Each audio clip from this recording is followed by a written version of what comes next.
আমরা চলে যাচ্ছি কথা না বাড়িয়ে সরাসরি ঘটনায়। আশা করছি ঘটনাটি আপনাদের ভালো লাগবে। হ্যালো, আসসালামু আলাইকুম লিসনার্স। আমি রাকিবুল হাসান রাকিব। আজকে আমি আপনাদের সাথে যেই ভৌতিক ঘটনাটি শেয়ার করব, এটি আমার এক বন্ধুর কাছ থেকে আমি সংগ্রহ করেছি। ঘটনাটি মূলত আমার ফ্রেন্ডের নানুর সাথে ঘটনাটি ঘটেছে। আমার যে ফ্রেন্ডের নানু, ওনার নাম হচ্ছে মন্টু মিয়া। ওনার বাড়ি রংপুর জেলার মিঠাপুকুর থানার সটিবাড়ি গ্রামে। তো এটি মূলত 1980-85 সালের দিকের ঘটনা। তো আমার ফ্রেন্ডের যে নানু মন্টু মিয়া, উনি ঢাকা যাওয়ার জন্য একবার প্ল্যান করে যে ওনার মেয়ে জামাই ঢাকায় থাকে।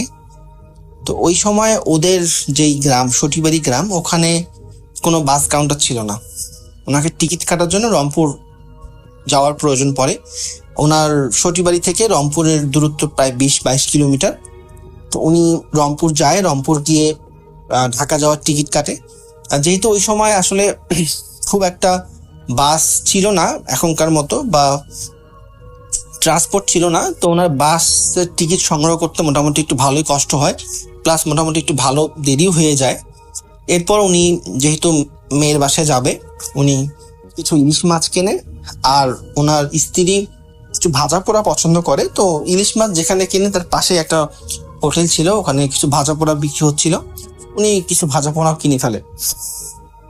উনি ইলিশ মাছ, কিছু ভাজা পোড়া জিনিস আর আরো কিছু ওনার বাজার টাজার ছিল, এগুলো করে ওনার সটিবাড়ি বাজারে আসতে আসতে মোটামুটি অনেক রাতে হয়ে যায়, প্রায় রাত 8টা-9টা বেজে যায়। তারপর উনি ওনার গ্যারেজে সাইকেল ছিল, ওখান থেকে সাইকেলটা নিয়ে উনি বাড়ির দিকে রওনা দেয়। উনি যখন বাড়ির দিকে রওনা দেয়, তখন হুট করে রাস্তায় মানে কোনো কারণ ছাড়াই ওনার যেই বাজার করা ব্যাগ ছিল, ব্যাগটা পড়ে যায়। ব্যাগটা পড়ে যাওয়ার পর উনি অনেক দূর চলে যায়, প্রায় 100 মিটারের মতো উনি চলে যায়। তারপর উনি বুঝতে পারে যে ওনার ব্যাগটা পড়ে গেছে। তো উনি সাইকেলটা ওখানে রেখে উনি ব্যাগটা উঠানোর জন্য পিছনের দিকে ব্যাক করে। তো ওই সময় মোটামুটি শীত ছিল, নভেম্বর মাসে গ্রামের ভালোই ঠান্ডা হয়, বিশেষ করে উত্তরবঙ্গে অনেক ঠান্ডা হয় নভেম্বর মাসে। তো উনি যখন ব্যাগের কাছে গিয়ে ব্যাগটা যে পড়ে গেছে, উনি জিনিসপত্র যখন উঠাচ্ছিল, কিছু জিনিসপত্র পড়ে গেছে, উনি একটা জিনিস লক্ষ্য করে যে এত ঠান্ডার মাঝেও ওই জায়গাটাতে ওনার অনেক গরম লাগতেছে। মানে ওই জায়গাটাতে টেম্পারেচার অনেক বেশি। মানে যেরকম কেউ যদি এসি রুমে অনেকক্ষণ থাকার পর যখন হুট করে বাইরে বের হয় যেরকম একটা অস্বস্তি ফিল করে, ওনার ওরকম অস্বস্তি ফিল লাগতেছে যে এই জায়গাটা এরকম গরম কেন। ওনার আসলে মাথার মধ্যে তখনও কোনো কিছু ক্যাচ করে নাই যে এটা কোনো প্যারানর্মাল ঘটনা ওনার সাথে ঘটতে যাচ্ছে। উনি নর্মালি সবকিছু ব্যাগে উঠায় উনি আসলে তাড়াহুড়ো করে বাড়ির দিকে রওনা দেয়, যেহেতু অনেক রাত হয়ে গেছে, পরের দিন ওনাকে আবার ঢাকা যেতে হবে। তো উনি আবার যখন কিছু দূর যায়, ওনার সটিবাড়ি থেকে ওনার গ্রাম হচ্ছে কসবা, ওনার গ্রামটার নাম ছিল কসবা, ওটাও মোটামুটি একটু দূরে। ওই কসবার যে গ্রাম আছে, ওই গ্রাম থেকে কিছুটা দূরে একটা চৌরাস্তা আছে। ওই চৌরাস্তার কাছাকাছি উনি যখন আসে, উনি দেখে যে রাস্তার এপার থেকে ওপার একটু সাপ শুয়ে আছে। তো ওই সময় আসলে গ্রাম অঞ্চলে সাপ অনেক বেশি ছিল। আর গ্রামে রাস্তাঘাটে সাপ বা আশেপাশে কোনো জমিতে বাড়িতে সাপ, এটা খুব কমন একটা ব্যাপার গ্রাম অঞ্চলের জন্য। এই জন্য উনিও এটাকে খুব কমন ভেবে উনি সাপটার কোনো ক্ষতি না করে উনি জাস্ট ব্যাক সাইড হয়ে উনি ওনার বাড়ির দিকে রওনা দেয়। কিছু দূর যাওয়ার পর উনি যে প্রবলেমটা ফেস করে সেটা হচ্ছে ওনার সাইকেলটা হুট করে খুব ভার হয়ে যায়। মানে আগে যেরকম ওনার খুব ইজিলি ভাবে উনি সাইকেলটা ক্যারিং করতে পারছিল, বাট এখন একটু কষ্ট হচ্ছে, পেডেল টানতে অনেক একটু কষ্ট হচ্ছে। তারপর উনি যেটা করে সেটা হচ্ছে উনি একটু সাইকেলটা স্লো করে উনি আসলে দেখতে চায় যে আসলে পিছনে কোনো চাকার মধ্যে কিছু আটকায় গেছে নাকি। উনি যখন পিছনে ঘোরে তখন উনি দেখে যে সাইকেলের পিছনে যে পিলিয়নটা থাকে, যেখানে অনেক সময় অনেকে বসে, সাইকেলের পিছনে যে সিটটা থাকে, ওইখানে সাপ পুরা পেঁচায়া মানে ফ্যান পেতে বসে আছে। এইটা দেখে উনি আসলে ভয় পায় বলতে উনি ভৌতিক তখনও ভাবেনি যেটা ভৌতিক কোনো কিছু ওনার সাথে ঘটতেছে। উনি মনে করছে যে এটা সাপ, হয়তো বা কোনোভাবে, অনেক সময় গাছেও সাপ থাকে, হয়তো বা কোনো সাইকেলে পড়ে গেছে বা কোনো কিছু হয়েছে। আর ওই সময় আসলে ওদের ওই ওই গ্রামটাতে একটু মোটামুটি সাপ ছিল। তো উনি সাইকেল থেকে নেমে, তাড়াহুড়ো করে নেমে, উনি রাস্তার আশেপাশে কোনো লাঠি খুঁজতেছিল যে সাপটাকে হয় মেরে ফেলবে বা সরাই দেবে। তো উনি লাঠি পায়, লাঠি পেয়ে যখন সাইকেলের কাছে যায় তখন দেখে যে আসলে ওখানে কিছুই নেই, সাপটা। তো উনি ভাবে যে হয়তো বা সাপটা কোনোভাবে চলে গেছে। তো উনি আবার সাইকেলে উঠে আবার যাওয়া শুরু করে। তো বাসার কাছাকাছি যখন আসে তখন উনি একটা জিনিস মানে লক্ষ্য করে কি, যে রাস্তার পাশে একটু দূরে একটা জমিতে বেশ কিছু লোকজন মানে কথাবার্তা, মানে শোরগোল শোনা যাচ্ছে, লোকের কথাবার্তা শোনা যাচ্ছে। তো উনি হুট করে ভাবে যে এত রাতে, তাও আবার জমির মাঝখানে দাঁড়ায় কথাবার্তা মানুষ বলতেছে, কি সমস্যা। উনি 3-4 বার ডাক দেয় যে ওখানে কে আছেন, বা ওখানে রংপুরের ভাষায় উনি বলতেছিল যে ওটা কায় আছেন, এত রাতে কি করছেন, মানে এইভাবে কথাবার্তা, এটা রংপুরের ল্যাঙ্গুয়েজ, এভাবে উনি মানে বারবার বলতেছিল, বাট ওখান থেকে কোনো সাড়া আসতেছিল না। তো উনি মনে করেন যে হয়তো ওনার কথা শুনতে পাচ্ছে না। তো উনি কিছুটা আগ্রহের সহিতে উনি সাইকেলটা রেখে উনি জমির আইল দিয়ে ওই জায়গায় উনি যায়। তো উনি দূর থেকে আসলে মানুষ টাইপের শ্যাডো দেখতেছিল, যে দূর দূরে হয়তো বেশ কিছু মানুষ কথা বলতেছে। বাট উনি যখন কাছাকাছি যায়, গিয়ে ওনার হাতে একটা টর্চ লাইট ছিল, টর্চ লাইটটা উনি যখন অন করে তখন উনি আসলে খুব ভয় পেয়ে যায় যে আসলে দূর থেকে উনি যেগুলো দেখতেছিল যে এরা মানুষ, এরা আসলে মানুষ না, এগুলো আসলে মানে সাপ। সাপ সাপ মানে নর্মালি তো আমরা সাপ হচ্ছে যেভাবে দেখি, মানে নর্মাল একটা সাপ যেরকম থাকে, এটা কোনোভাবে ওইরকম নর্মাল আকৃতির কোনো সাপ ছিল না। এই সাপগুলো মানে ওরা পুরা মানুষের মতোই মানে লম্বা হয়ে দাঁড়ায় আছে, এবং যখন উনি কাছাকাছি যায় মানে এইটা দেখার সাথে সাথেই মানে উনি খুবই ভয় পেয়ে যায়, এবং সাপগুলো মানে খুব বাজেভাবে ওনার দিকে মানে মুভ করে ওনার দিকে মানে ওনাকে ধরবে বা তেড়ে আসবে, এরকম একটা মানে ইয়া করে। তো উনি একটু ভয় পেয়ে তাড়াতাড়ি দৌড় দিয়ে উনি তখন ভাবে যে এটা প্যারানর্মাল কোনো কিছু, উনি রাস্তায় চলে আসে। তো উনি রাস্তায় আসে, উনি আসলে আরো ভয় পেয়ে যায়। উনি দেখে যে ওনার যে সাইকেলটা ছিল, ওই সাইকেলটার যেই বাজারটা ছিল, বাজার করা ব্যাগ ছিল, ওইটা পেঁচায় আরেকটা সাপ সাইকেলের মধ্যে আছে। তো এইটা দেখে উনি আর নিজেকে কন্ট্রোল রাখতে পারে না, উনি সাথে সাথে ওখানে সেন্সলেস হয়ে পড়ে যায়। তো ভোরের দিকে ওনার জ্ঞান ফেরে। তো জ্ঞান ফেরার পর ওনাকে দেখে যে উনি ওনার বাড়িতে আছে, যেহেতু ওখান থেকে ওনার বাড়ি বেশি দূর ছিল না। তা ওনার নর্মালি গ্রামের লোকজন অনেকে ওনার বাড়িতে, তো ওনাকে জিজ্ঞেস করে যে এরকম রাতে কি হয়েছিল। তা উনি সবকিছুই খুলে বলে। তো গ্রামের লোকজনও বলে যে এই জায়গাটা তো খুব একটা ভালো না, তাই এত রাতে ওদিক দিয়ে আসা তোমার কোনোভাবে ঠিক হয় নাই। তো তারপরে রাসেল ভাই উনি বলে যে আমার ব্যাগে হচ্ছে কিছু মাছ ছিল আর আরো জিনিসপত্র ছিল, তো ওইগুলো কি সব ঠিক আছে? তো তখন ওনার স্ত্রী বলে যে কই, আমি তো মাছ পাই নেই। বলতেছে কেন, ওখানে মাছ আছে, তারপরে তোমার জন্য আমি কিছু ভাজা পোড়া নিয়ে আসছিলাম। তো আরো অনেক কিছু বলে যে ব্যাগের মধ্যে কি কি ছিল। পরে উনি দেখে যেটা, যে মাছ প্লাস ভাজা পোড়া, এই দুই ভাজা পোড়া জিনিস, সিঙ্গারা চামচা, এই দুইটা বাদে ব্যাগে সবকিছুই প্রায় অক্ষত ছিল, কোনো প্রবলেম হয়নি। পরে গ্রামের যে লোকটা ওনাকে ওখান থেকে নিয়ে যায়, ওনাকে দেখতে পায়, ওনাকে জিজ্ঞেস করে যে ব্যাগ কি কোথাও পড়ে গেছিল নাকি। উনি বললো যে না, ব্যাগ সাইকেল রাস্তার মধ্যে স্ট্যান্ড করা ছিল, সাথে ব্যাগ ঝোলা ছিল, আর উনি পাশে মানে একটা জায়গায় অজ্ঞান হয়ে পড়েছিল, ব্যাগ তো ওখান থেকে পড়ে গেলে বা কোনো কিছু হয়নি। তো তখন আসলে ওনারাই বুঝতে পারে যে আসলে হয়তোবা এই ইলিশ মাছ আর ওই ভাজা পোড়ার জন্য হয়তোবা কোনো জিন বা এরকম কোনো টাইপের পিশাচ টাইপের কেউ হয়তোবা এগুলো নেওয়ার জন্য অনেকক্ষণ থেকে ট্রাই করতেছিল, বাট কোনোভাবে হয়তোবা নিতে পারেনি। পরে ওনাকে ভয় দেখায় এই জিনিসপত্রগুলো ওরা মানে নিয়ে ফেলছে বা খেয়ে ফেলছে। তো এই ছিল আমার ঘটনা। ধন্যবাদ সবাইকে। চলুন আমরা কথা না বাড়িয়ে ঘটনায় চলে যাই। আসসালামু আলাইকুম রাসেল ভাই, ভালো আছেন? জানি ভালো চলে থাকেন। তা আমি একটা ঘটনা বলি। ঘটনাটা ঘটনাটা ঘটে রাজশাহী জেলা কালুবাড়ি থানা কোন একটা গ্রামে। ঘটনাটা ঘটে 2008 কিংবা 9 দিকে। তো কত না বাড়ি ঘটনার দিকে দেখি। ঘটনা ছিল তখন শীতকাল। তা ঘটনাকে আমাদের এলাকায় এটা বর্ণনা দেয়। আমাদের যেটা বাড়ির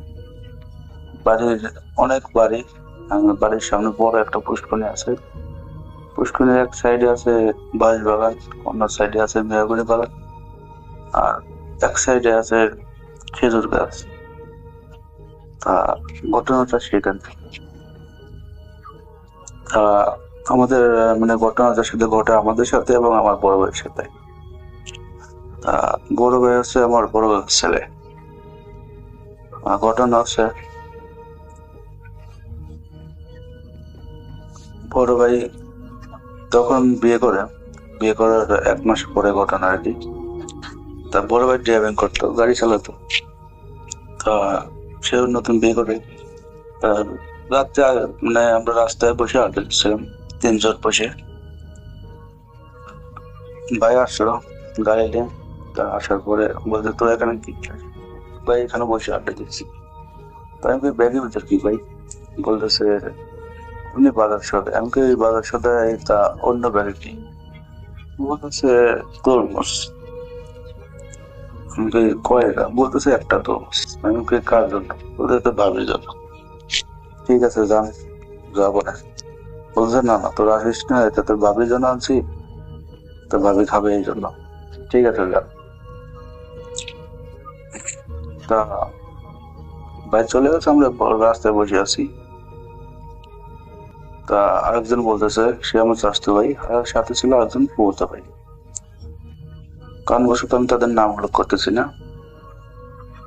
তা বলতেছে চল তরমুজ খেয়ে আসি। আমাকে দেখ ভাই নতুন নতুন বিয়ে করতে এখন বীজ দাস, তাহলে সমস্যা। বলতেছে না সমস্যা না, চল যাই। তা বলতেছে ঠিক আছে চল যাই। তা গেছি, যাওয়ার পরে যা দেখি যে তরমুজ কাটছে। তা তরমুজ কাটতেছে। তা বলতেছে ভাবি আমাদের দিবেন না? তা ভাই বলতেছে না না তোদের খাইতে হবে না, তোদের আমি অন্য সময় খাওয়াবো, তোরা এখন যা। আমরা ভাবিকে বলতেছি ভাবি আপনি খাওয়াবেন না? বলতে আচ্ছা ঠিক আছে ভিতরে আসেন, আমি কাটিয়ে দিতেছি। তো আমরা 3 জন ছিলাম, 3 জনের 3 পিস কাটে আমাদের 3 জনের 3 পিস দিল। আমরা খালাম। খাওয়ার পরে মানে তরমুজটা আসলে এতটা মানে স্বাদ লাগছে, মানে এতটা মিষ্টি লাগতেছে, মানে আরো খাওয়ার মন চাচ্ছে। ঠিক আছে, তা খাওয়ার শেষ। তার একজন বলতেছে চল আরো চাই। আমি দেখ এখন যদি আরো চাইস তাহলে বাইরে করে যাবে, চল খাইতে হবে না। তো বলছেন আরো খাবো। তারপরে আমরা 3 জন আবারও গেছি। ঠিক আছে, যাওয়ার পরে তা বলতেছে ভাবি তরমুজটা অনেক স্বাদ, আরো দেন, আরো খাবো। তা ভাই বলতেছে ভাই একটু আগে বলতেছে তোরা এখন যাবি নাকি না তোদের মানে কিছু বলতে হবে? তা ভাই বলতেছে না সমস্যা নেই খাক। তা বলতেছে আবারও দিচ্ছে। ঠিক আছে, তা নিয়েছি। নেওয়ার পরে আমরা সে বলছে না ডিস্টার্ব করা যাবে না সব। তা ও বলতেছে আরেকজন বলতেছে কয় না আরো খাবো। না এখন যদি যাই ভাই দাওয়া দেবে তখন সমস্যা। তা বলতে ঠিক আছে চল। তা আরেকজন বলতেছে তোরা থাক আমি যাই। ঠিক আছে, তখন আমি বলতেছি দেখ তুই যাস না, এখন গেলে ভাই দা বলতে হবে। তা বলছেন না আমি একলা যাই। ঠিক আছে তাহলে আমরা এখানে খাড়াই, তোরা যা, তুই যা। বলছে আচ্ছা ঠিক আছে। তো ও যখন যায় ডিস্টার্ব করছে, তখন প্রায় আনুমানিক 9:30 10টা এরকম টাইম আর কি। অন্ধকার অন্ধকার না, হালকা হালকা জ্যোৎস্না আর কি, শীতের সময়। তা ও গেছে, যাওয়ার পরে ও আবার যা বলছে ভাবি আমার 1 পিস দেন, আমার খায় ভালো লাগছে। তা ভাই রাগ হয়ে গেছে। ভাই কি করছে, কিছু একটা হাতে রুমে ছিল, কিছু একটা নিয়ে ওকে দাবড় দিছে। তা ও দৌড়ে আমাদের কাছে আছে, বলতেছে ভাই আসতেছে, এখান থেকে পালা। তো আমরা কি করছি, মানে গোরঞ্জে মানে আমাদের বড় পুষ্কিনি পাড়ে এসেছি। তো পুষ্কিনি পাড়ে এসে দেখি যে পাড়ে এসে খাড়া রয়েছে। তো ভাই ঘুরে মানে আমাদের না দেখে ভাই ঘুরে ঘুরে চলে গেল। তো চলে যাওয়ার পরে বলছে ঠিক আছে দাদা, আজকে ভাইকে অনেক ডিস্টার্ব করবো, এমন যেহেতু দাবার দিল, আচ্ছা ভাইয়ের তরমুজ আমরা খাবো, ভালো খাবো। এরকম এক কথা দুই বলতে স্যার ঠিক আছে বাইরে রুমে যাক তারপরে যাবো। তো তখন এটা ঘটনা। তা আমাদের পুষ্করিণীতে একটা খেজুর গাছ ছিল, খেজুর মানে বাঁকা হয়, মানে খানিকটু 10-15 মিটার বাঁকা হয়ে আবার উপরের দিকে গেছে, মানে পানির উপর থেকে আবার উপর দিকে গেছে। ওখানে আগের থেকে অনেক কিছু আছে, মানে আমাদের কোনো ক্ষতি করে না। তো আমরা অনেক দেখেছি, আর অনেক লোকজন দেখেছে, ঠিক আছে। তা ওখানে 3টা বিশ্বাস আছে। তা বিশ্বাস 3টা মাঝে মাঝে দেখার সময় কারো কোনো ক্ষতি করতো না, ঠিক আছে। তা সেদিন দেখি, তারপর তা দেখি যে খেজুর গাছ অটোমেটিক নড়তেছে। কি ব্যাপার, বাচ্চাদের মানে অনেকে আর কি দিনের বেলা হোক সন্ধ্যার টাইম থেকে গোসল করতে খেজুর গাছের উপরে বসে গোসল করতো। মানে পানির সাথে সাথে মানে হালকা একটু উপরে ছিল, খেজুর গাছের উপরে বসে গোসল করা যেত খেজুর গাছের উপরে বসে। তো আমরা ভাবছি ওনাকে কেউ গোসল করতেছে, চলে সাইড দিয়ে যাই, সমস্যা। তো পুষ্করিণী ঘুরে বাঁশবাগান অব্দি ঘুরে এই সাইডে আসে পরে এই ঘটনা। আমি 3টা বিষয় খেজুর গাছের উপরে বসে মানে একটা করে মাছ ধরতেছে, খাইতেছে, ধরতেছে, খাইতেছে। এটা দেখে আমরা অনেক ভয় পেয়েছি, ঠিক আছে। মানে ভয় দেওয়ার পরে মানে আমার সাথে আরেকটা শাস্তি আছে, ও আবার কি করছে, পিছন থেকে মাটির কিছু একটা ঢেল যাই হোক পানিতে ছুটছে, ছোড়া পরে মানে পানি ওদের গায়ে লাগছে, গায়ে লাগার পরে ওরা তো মানে ঘুরে আমাদের দিকে দেখছে, আমাদের দিকে তাকাইছে আর কি, দেখে আমরা খুব ভয় পাইছি। তো বলছে এখান থেকে আমরা চলে গেছি। দেখার পরে অনেক ভয় পেয়ে গেছি। ভয় পাওয়ার পরে আমরা বলছি এখানে থাকবো না, চল বাড়ির দিকে যাই। ঠিক আছে চল। তো বাড়ির দিকে গেছি, তখন বলতেছে চল বাড়িতে যাব, আবার একটু ডিস্টার্ব হয়ে আছে, চল আমরা যাই।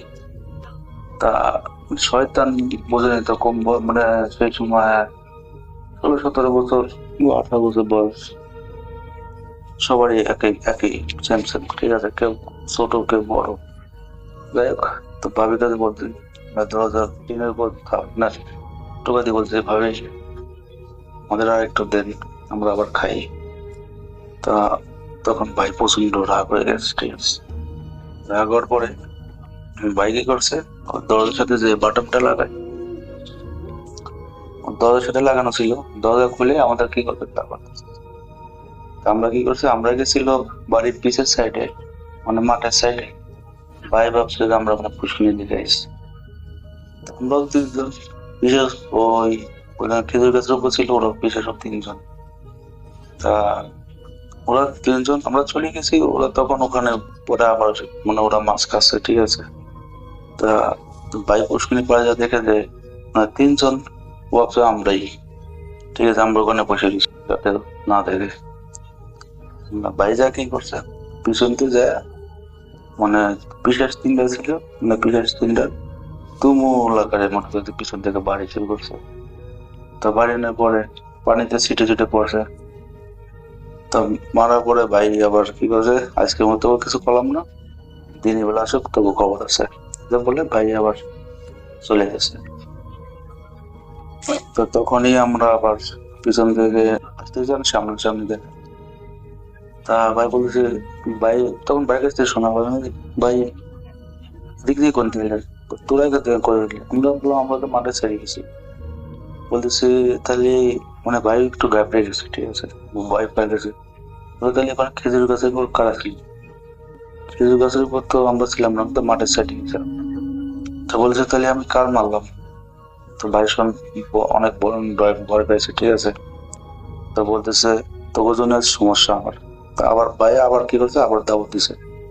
তারপর দাওয়াত দেওয়ার পরে আমরা কি করছে, আমরা আবার রাস্তা থেকে চলে এসে, তো রাস্তার পরে বাড়ি চলে গেছে বাড়ির দিকে। বাড়ি যাওয়ার মোটামুটি আধা ঘন্টা 1 ঘন্টা পর তা উম, তা দাউদের পর আমরা রাস্তায় গেছি। তা ভাইয়ের বাড়ির দিকে গেছে মোটামুটি আধা ঘন্টা পরে সমস্যাটা হঠাৎ করে ভাবে মানে ভাবে চিৎকার দৌড়ছে, মানে আমাদের সবাই এক বাড়ি এক জায়গায়। তো বাইরের রুমে গেছে, পরে আমরাও মানে বাড়িতে যাদের বাড়িতে চলে গেছি, মানে যার রুমে যাচ্ছে আর কি। তা হঠাৎ করে ভাবি মানে অনেক জোরে চিৎকার দৌড়ছে। তো আমি বলছি, কি ব্যাপার? বাইরে রাগ হয়ে আবার ভাবিকে আর দিল না। তা সবাই উঠছে, ওঠার পরে ভাবি বলতেছে যে আপনার বাড়ির মনে হয় কিছু একটা হয়েছে। আমি কে? তো অনেক জোরে জোরে গোমড়াচ্ছে। তা আমি ডাক দিয়ে আমার উপর রাগ করে। তারপরে হঠাৎ করে আমি বলতেছি, এবার হঠাৎ করে কি হলো? বলে সব আপনাদের জন্য, আপনারা রাত বের মধ্যে ডিস্টার্ব করবেন, ওখান থেকে কি হয়েছে না হয়েছে মানে ভাই যে এখানে হয়েছে, ভাইটা নিজের ভিতরে রাখছে, কাউকে বলেন না রাত্রে আর কি। পরে তো হঠাৎ করে ভাই মনে করেন যে অন্যরকম হয়ে গেছে। ঠিক আছে, কি হয়েছে মানে ভাবি বলতেছে তুই রুম থেকে বা বাইরে যা। তা বলছে মানে এক কথা দুই কথায় অনেক অনেক কিছু। ঠিক আছে, তা মোটামুটি দাদা তখন বাসা ছিল। মোটামুটি আমার দাদা আর কি এসব কাজ করতো, মানে ছোটখাটো কবিরাজি কাম করতো। সে আর কি সবকিছু জানতো। তার সাথেও জিন ছিল, তার সাথেও 2টা জিন ছিল। তা বলতেছে ঠিক আছে আমি দেখতেছি। দাদার টাকা করে দাদা বলতেছে আমি দেখতেছি। দাদা ওঠার পরে দাদা বুঝতে পারছে যে কিছু একটা হচ্ছে। দাদা ওঠার পরে যখন ওই রুমে গেছে, তখন বলতেছে সমস্যা হয়েছে, সবাই বাইরে যান, আমি আমি ব্যবস্থা করতেছি। মানে সবাই যত লোকজন ছিল, মানে বাড়ির সবাই সবাই মানে জেগে গেছে। ঠিক আছে, জোরে কান্নাকাটি। ওর দাদা বলতেছে সমস্যা ওর ওর কিছু একটা হয়েছে, সেটাও সমস্যা করতেছে। তা তো বলতেছে আরেকটা লোককে ডাকতে। ডাক্তার লোক বলতে আমার মামা, মানে আমার মামা, সে আর কি অনেক বড় কবিরাজ, এই কাম করতো। তার সাথেও 2-3টা জিন ছিল, এখনো আছে। তো আমার দাদা আছে নেই, দাদা মারা গেছে। কিন্তু পরে সেই রাত্রে মামার বিষয়ে মামা আসার পরে সবকিছু ওই করে পরে আহ তো মামা আসার মামা বুঝতে পারছেন যে এখন ওর উপরে বিশেষ আসার করছে, যে একটু সমস্যার কারণে ওর উপর আসার করছে, যার একটা ব্যবস্থা আমি করতেছি। এই মোটামুটি যেসব সামান কোন লাগে এই রাত্রে ব্যবস্থা করি। তো মানে সবকিছু ঠিকঠাক করে বলেছে আচ্ছা ঠিক আছে, আমি রাতের ভিতরে তাড়ানোর ব্যবস্থা করতেছি। পরে মোটামুটি রাত 12:30 1টা বেজে গেছে। তো তখন সব মানে আসর টাসর সাজা মানে জিজ্ঞেস করতেছে বড় ভাই, তুই এত রাত্রে ওর উপর কি জন্য এলি, ওর কাছে কি জন্য এলি? ও বলতেছে আমি এমনি এমনি আসিনি, ও আমার শরীরে ব্যথা দিচ্ছে। আমরা 3 ভাই বসে ওখানে মাছ খাচ্ছিলাম, ও পিছন দিয়ে যায় আমাকে মারছে, এই জন্য আমরা ব্যথা পাইছি, আমাকে আমি ডিস্টার্ব হয়েছে, আমার খাবার খাবার দিনে ডিস্টার্ব হয়েছে, এই জন্য ওর উপরে হয়েছি, ওর আমরা ক্ষতি করবো, আমাকেও ক্ষতি করতে, ওর আমরা ক্ষতি করবো। তো বলছে দেখ, ও বোঝে নেই, ও ভুল করে ফেলেছে। আর তোরা অনেক মাছ খাতো খাওয়াবি, তোরা জানিস যে অনেক মানুষজন বসে গোসল মোসল করে, তবু অনেক সে মাছ খাওয়াবি। বলছে আমাকেও জেনে খুশি আমরা ছেড়ে দেবো, করতে হবে ওটা চললে তখন না। আমাকেও বাড়ি নিয়ে তোমরা যাবে তাই করবে, তুই এখনো বসলি না। এক কথা তুই বলে তারা তো অনেক কথা কাটাকাটি। তা বলতেছে তোরা তো ওর সাইডে চলে যা। কয় না, ওর সাইডে যাবো না, ওর নিয়ে যাবো। আমার শরীরে ব্যথা দেখছে, ওর অবস্থা আমরা খারাপ করে দিই।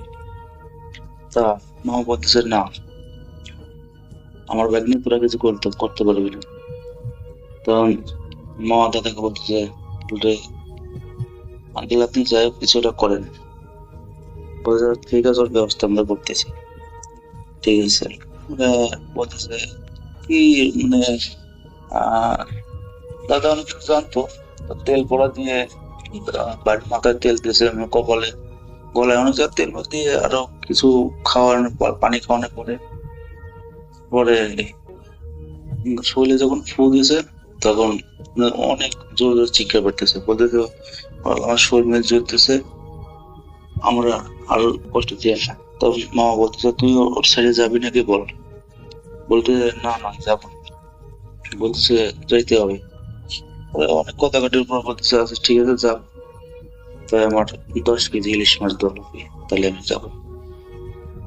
তো বলতেছে আচ্ছা ঠিক আছে যাও, তো 10 কেজি ইলিশ মাছ দেবো। বলছে ঠিক আছে, অমুক দিন অমুক রাতে, মানে বাড়ির কথা বলতেছে, ওর ওর হাত দিয়ে অমুক জায়গা ওই বাড়ি বাগানের পিছনে হয়ে যাবে। বলে ঠিক আছে। পরে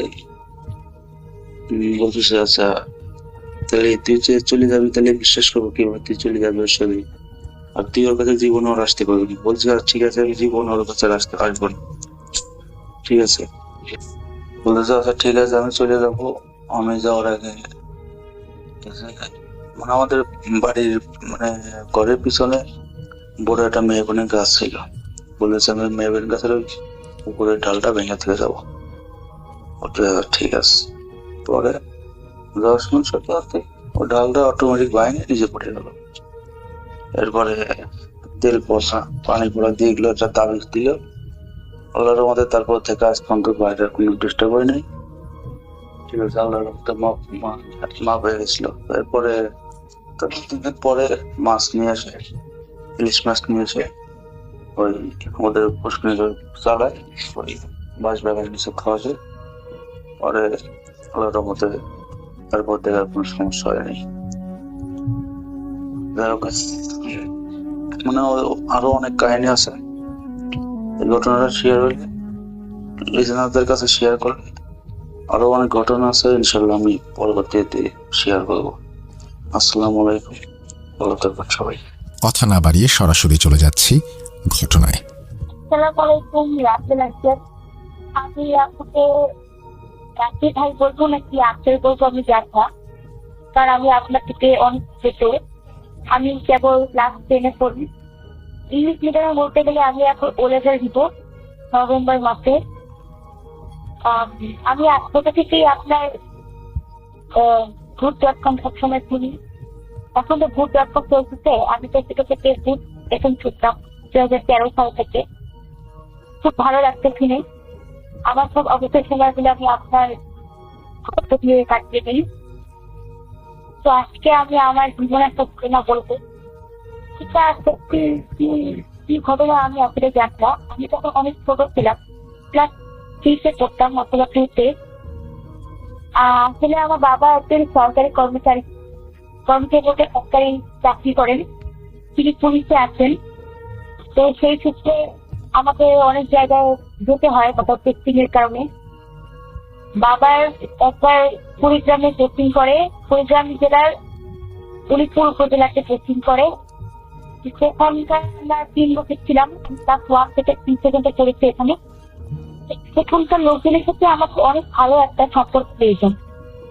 বলতে গেলে ওখানকার লোকজন আমাদের পরিবারের মতোই হয়ে যায়। ওখানকার আশেপাশে যতগুলো পাড়া ছিল ওরা আমাদের প্রতিবেশী হয়ে যায়। তো ওদের মধ্যে অনেক পরিবার ছিল, আমি তাদের নাম উল্লেখ করবো না। ওই পরিবারে তারা আমাকে অনেক আদর করতো, যেহেতু আমি ক্লাস 1 থেকে পড়তাম তখন। এরা আমাকে একটি জায়গায় নিয়ে যেতে চাইলো দাওয়াতের জন্য। তাই আমার মায়ের কাছ থেকে অনুমতি চাইলো যে আমি কি আপনাকে দাওয়াতে নিয়ে যেতে পারবো। তখন আমার মা আমাকে পারমিশন দিল যে হ্যাঁ তুমি যাও, দাওয়াত খেয়ে আসো, তাহলে তোমার ভালো লাগবে। তখন পরীক্ষা হচ্ছে, তখন তারা আমাকে নিয়ে একটা পাড়ায় দাওয়াত খেতে গেল। তাই দাওয়াত দিয়েছিল, আমাকে এবার নিয়ে গেল ঘোরার জন্য। বলতে ছিল ওই পরিবারে দুজন বড় আত্মীয় ছিল, কিন্তু তাদের মা বাবা ছিল। বেসিক্যালি বলতে কিন্তু তার 2 বোন ছিল। তারা আমাকে অনেক আগে করে, এখনো অনেক আগে করে তাদের সাথে যোগাযোগ হয়। নিয়ে যাওয়ার সময় ওখানকার বাড়িতে গিয়ে আমি একটা অবস্থা লক্ষ্য করলাম, এটা আমার সাথে ঘটেনি কিন্তু আমার চোখের সামনে থেকে। যে ওখানে দেখলাম অনেক ভিড়, আগে থেকে অনেক ভিড়। যেহেতু স্বাভাবিক দাওয়াত দিয়েছে, ভিড় তো হওয়ারই কথা। তো সেখানে আমি দেখলাম অস্বাভাবিক রকম ভিড়। আর যেখানে যে জায়গা ঘিরে সবাই ভিড় করেছে, দেখলাম একটা ছেলেকে ঘিরে সবাই ভিড় করেছে। ছেলেটা কোনো অস্বাভাবিক আচরণ করছিল, দেখে মনে হচ্ছে যেন কেউ তার উপর ভর করে। আমি তখন বুঝতাম না কিছু। পরে যখন আমি বড় হই, ইংলিশ করে চিন্তা করি, তখন আমি ভাবলাম এটা একটা ব্যাখ্যা বের করলাম যে হয়তো কেউ আসর করেছিল, ছেলেটাকে কেউ ছটফট করছিল, কেউ পাগলের মতো আচরণ করেছিল, সবাই তার কাছ থেকে তাকে দূরে বেড়ে চলে যাচ্ছিল, সবাই বলাবলি করছিল, তাকে সবাই ভিড়ে ধরেছে, পরিচয় দিয়েছে। তারপর আমিও একটু ভয় পেয়ে ওই বাড়ির অন্য একটা কোনায় চলে গেলাম। তখন যারা আমাকে নিয়ে এসেছিল, ওই যে বড় ভাই আছে, তারা আমাকে বলে যে তুই এখানে দাঁড়িয়ে থাক, আমার ছিল। তো ওরা যখন জিনিসটা দেখতে গেল, তখন দেখলাম, লক্ষ্য করার যখন হুজুর দেখি, আমরা আসার কিছুক্ষণ পরে হুজুর কাছে আনা হয়েছে। তো আমি নিজের থেকে কি দেখলাম জানেন আঙ্কেল, যে ওই হুজুর ওনার অনেক কিছু বললেন, কোথা থেকে আমি সেটাকে বলতে রেখি। তো ছেলেটাও কিছু বলছিলেন না, কেউ একটা হাসছিল, কেমন ধরো পাগলের মতো কি একটা আরবি যেটা বলছিলেন, সেটা বুঝে যাচ্ছিল না। তখন হুজুর কেউ জানি না, তাকে একটা কাগজ দেয়, একটা কলম দেয়। তখন আপনি বিশ্বাস করবেন না আঙ্কেল, তো বাম হাত দিয়ে একটু বাম দিচ্ছিলেন না, তারপর আবার কাছের আরবি লিখছিলেন, আরবি লিখছিলেন। আমি কি বলবো, ঘটনাটা কি আছে কিনা আমি জানি না, কিন্তু ওইটুকু বয়সে আমি যেটা দেখেছি সেটা দেখে আমি আপনার অনেক ভয় পেয়ে গিয়েছিলাম। কারণ ওই চোখটার চোখগুলো পুরো লাল হয়ে গিয়েছিল, আর যেই তার কাছে কিছু আসছিল তাকে হাতটা দিয়ে ফেলে দিচ্ছিল। এটা দেখে তো আমি যে কোনো বাচ্চা আমার বয়সে ভয় পেয়ে যাবে। ওইভাবে সে যখন লেখছিল আরবিতে সব খসখস করে লিখছিল, তখন লিখেছে হুজুরকে বসলে, কিন্তু আমি বলতে পারবো না, আমি শুনে কি বলছিলে। আস্তে করে যখন এরপরে হুজুর দোয়া করলো, তার মাথা হাত দিল, অনেক কিছু করলো, তখন দেখলাম সেটা শান্তি হয়ে গেল, মানে ঠিক হয়ে গেল। তখন তারপর প্রতিক্রিয়া লক্ষ্য করলাম না। এটাই ছিল আমার ঘটনা। ছেড়ে রাস্তা একটা লাগে আমি এটা হয়েছি না। তো এটা আমি দেখেছি, আপনাদের মনে আছে, কিছু কষ্ট মনে আছে, এটা কিরকম ছিল। সেটা বয়স তখন মনে হয় 17-18 বছর হবে। এই হয়েছে লিখছে। ভালো লাগলে অবশ্যই শেয়ার করবে। আমি জানি ঘটনাটা ভালো করে বুঝিয়ে বলতে পারিনি, প্লিজ কয়েকদিন পরে পরীক্ষা দিব, তো আজকে আমার জন্য দোয়া করবেন। আসসালামু আলাইকুম। আসসালামু আলাইকুম রাসূলুল্লাহ, কেমন আছেন? ভালো আছেন? আমি আল্লাহর রহমতে ভালো আছি। জানি আপনি সবসময় ভালো দলে থাকেন। আল্লাহ তাআলা আপনাকে এটাই প্রার্থনা করি। দর্শক শ্রোতাদের প্রতি আমার সালাম এবং শুভেচ্ছা। আসসালামু আলাইকুম। রাসূল ভাই, আমি আপনার ভৌত প্রেমের একজন নিয়মিত শ্রোতা। সেই 2014 সালের শেষ দিক থেকে আমি আপনার ভৌত প্রেমের সাথে আছি। কখনো লাইভ শুনতাম, আবার কখনো বা ডাউনলোড করে শোনা হতো। তো ভূত এফএম বন্ধ হয়ে যাওয়ার পরে ভূত.com যখন চালু করা হলো, ভূত.com অ্যাপস এর মাধ্যমে চালু করার কারণে আমি আর লাইভ শুনতে পারি না। আমার অ্যান্ড্রয়েড নেই, ডাউনলোড করে শুনতে হয়। তো রাসেল ভাই, আপনার কাছে একটু রিকোয়েস্ট থাকবে, আবেদন থাকবে, আপনি ভূত.comটা ভূত এফএম এর মতো রেডিওতে লাইভ করবেন। আশা করি রেডিও পত্রিকা আগের মতো চালু করবেন, তাহলে সবাই শুনতে পারবে, যাদের কাছে অ্যান্ড্রয়েড নেই তারাও। তো আশা করি চালু করবেন ভূত এফএম এর মতো ভূত.comটাও রেডিওতে। তো যাই হোক, আমি আর কথা বাড়াবো না। আমি আমার আজকে একটা ঘটনা শেয়ার করবো। ছোট একটা ঘটনা চলে যাই। এই ঘটনা আমি 2টা ঘটনা পাঠাইছিলাম ভূত.com-এ। একটা ইমেইল, আপনি 65 নম্বরে কিছু কথা পড়ছিলেন, আর আরেকটা কিছুদিন আগে পাঠাইছিলাম, 1-2 সপ্তাহ আগে। আপনি শেয়ার করছেন কিনা জানি না। আমি ভূত.com এর 15-20 এপিসোড এখনো শোনা হয়নি, এগুলো ধীরে শোনা হবে। তো যদি আমার অডিও ক্লিপ পাঠাইছিলাম, দ্বিতীয় যেটা পাঠাইছিলাম একটা প্রাইমারি স্কুলকে কেন্দ্র করে, তো যদি আমার অডিও ক্লিপটা শেয়ার হয় তাহলে তো ভালো কথা, আর যদি শেয়ার না হয় তাহলেও ভালো কথা। আমার কিছু করার নাই যদি আপনি না শেয়ার করেন। তা আমার এই আজকের ঘটনা সহ 3 নম্বর ঘটনা হবে। আজকে যে ঘটনাটা আমি পাঠাইতেছি এটা ছোটবেলার মিরপুরে ঘটে যাওয়া একটা ঘটনা, ছোট একটা ঘটনা। রাসেল ভাই এবং দর্শক শ্রোতারা আপনারা সবাই নিজে যদি ভালো করে শুনেন তাহলে এই ঘটনাটা বুঝতে পারবেন এটা কাহিনী কি, এটা কিভাবে ঘটছে কাহিনীটা। তো আমি ঘটনা চলে গেলাম। আমার নাম এবং ঠিকানা আমি অডিও ক্লিপে গোপন রাখলাম। আমার অডিও ক্লিপটা যদি ভালো লাগে দর্শকদের সাথে শেয়ার করবেন। স্টুডিওতে এসে আমি ঘটনাটা শেয়ার করতে পারলাম না, তাই অডিও ক্লিপ পাঠালাম। যদি ভালো লাগে দর্শকদের সাথে শেয়ার করবেন, আর আমার কথায় ভুল ত্রুটি থাকলে ক্ষমা করবেন সবাই। আমি ঢাকা জেলায় আমার প্রথম থাকা 2022 সালের আমি ফেব্রুয়ারি মাসের 3 তারিখে 4 তারিখে 3 তারিখে আমি ফেব্রুয়ারি মাসের ঢাকায় যাই।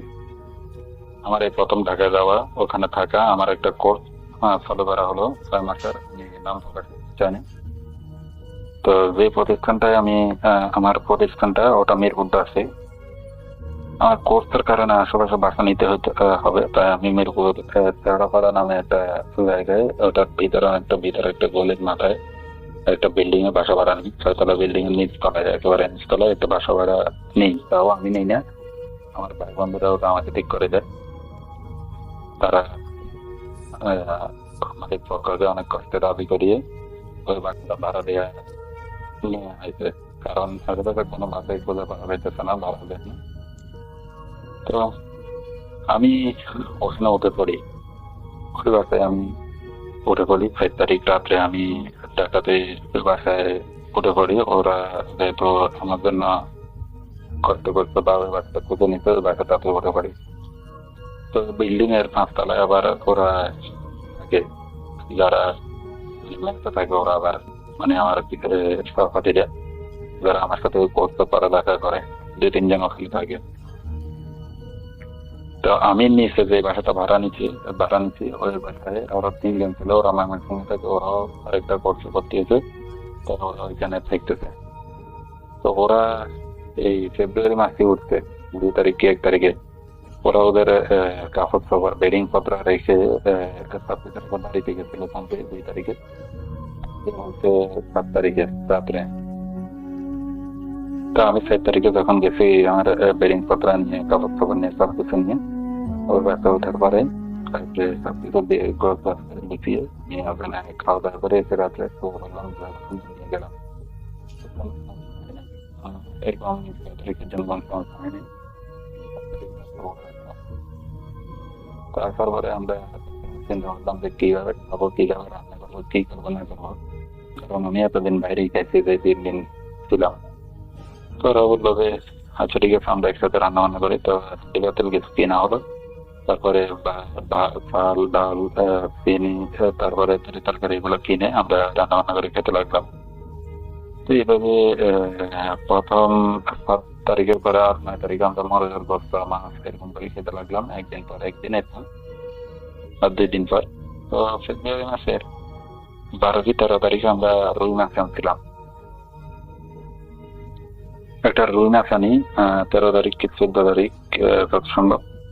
তো রুই মাছটা 1.5 কেজি, রুই মাছ একটা বড় সাইজ, বড় দেখি আনলাম।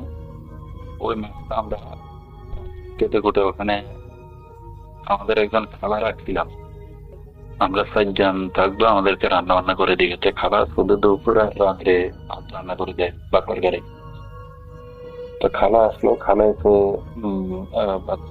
সন্ধ্যাবেলা আসলো। আমরা খালারা বললাম খালা একটা মাছ হচ্ছে, আমাকে রান্না করে খাবো, তাকে দুপুরে খাবো, তো আপনাকে ভেবে রাখলেন। তো উনি বললো আচ্ছা, তবে আমি মাছ বলতে যেগুলো মানে যেগুলো কাটার পরে এগুলো হয়তো রান্না করে রাখবে, না হলে ওনার পাশে একটা ফ্রিজ আছে, ফ্রিজে মানে 2-3 পিস ঢুকে রাখে, মানে আমাদের প্রয়োজন না করে। তো পরে রান্না করার সময় নিয়ে আসা আর কি। তো ওনাকে যখন বললাম, উনি বললো আমার মাছটা কেটে দেখতেছি অর্ধেক, আর অর্ধেক কালকে দুপুরে এখানে খাওয়ার জন্য ভেজে রাখবো, আর 4-5 ঘন্টা রান্না।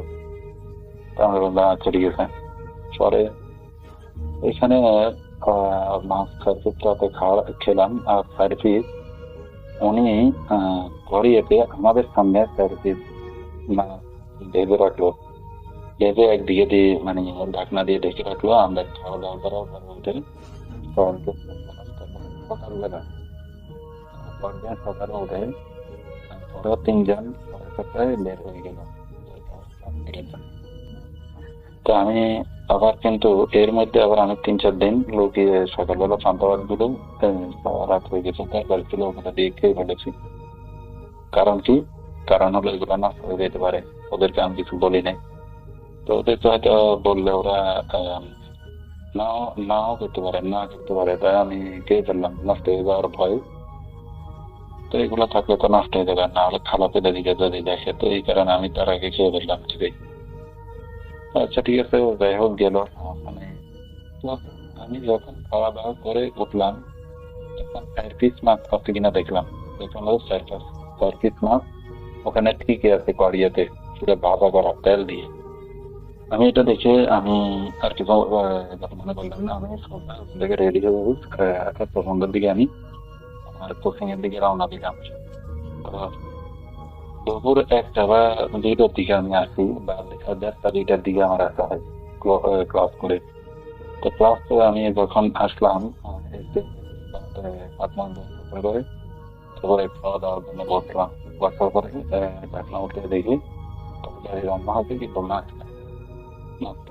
এটা ডিম আছে, এটা ডিম করে রান্না হবে, তারপর মাছ দেওয়ার কথা ছিল। একদম চিন্তা করছি খাওয়া হয়তো ভাবা মাছ গুলা নিয়ে গেছে বাড়িতে, ওনার বাসায়, ওনার বাসা আমাদের বাসা থেকে একটু সামনে থেকে বলি ভিতরে।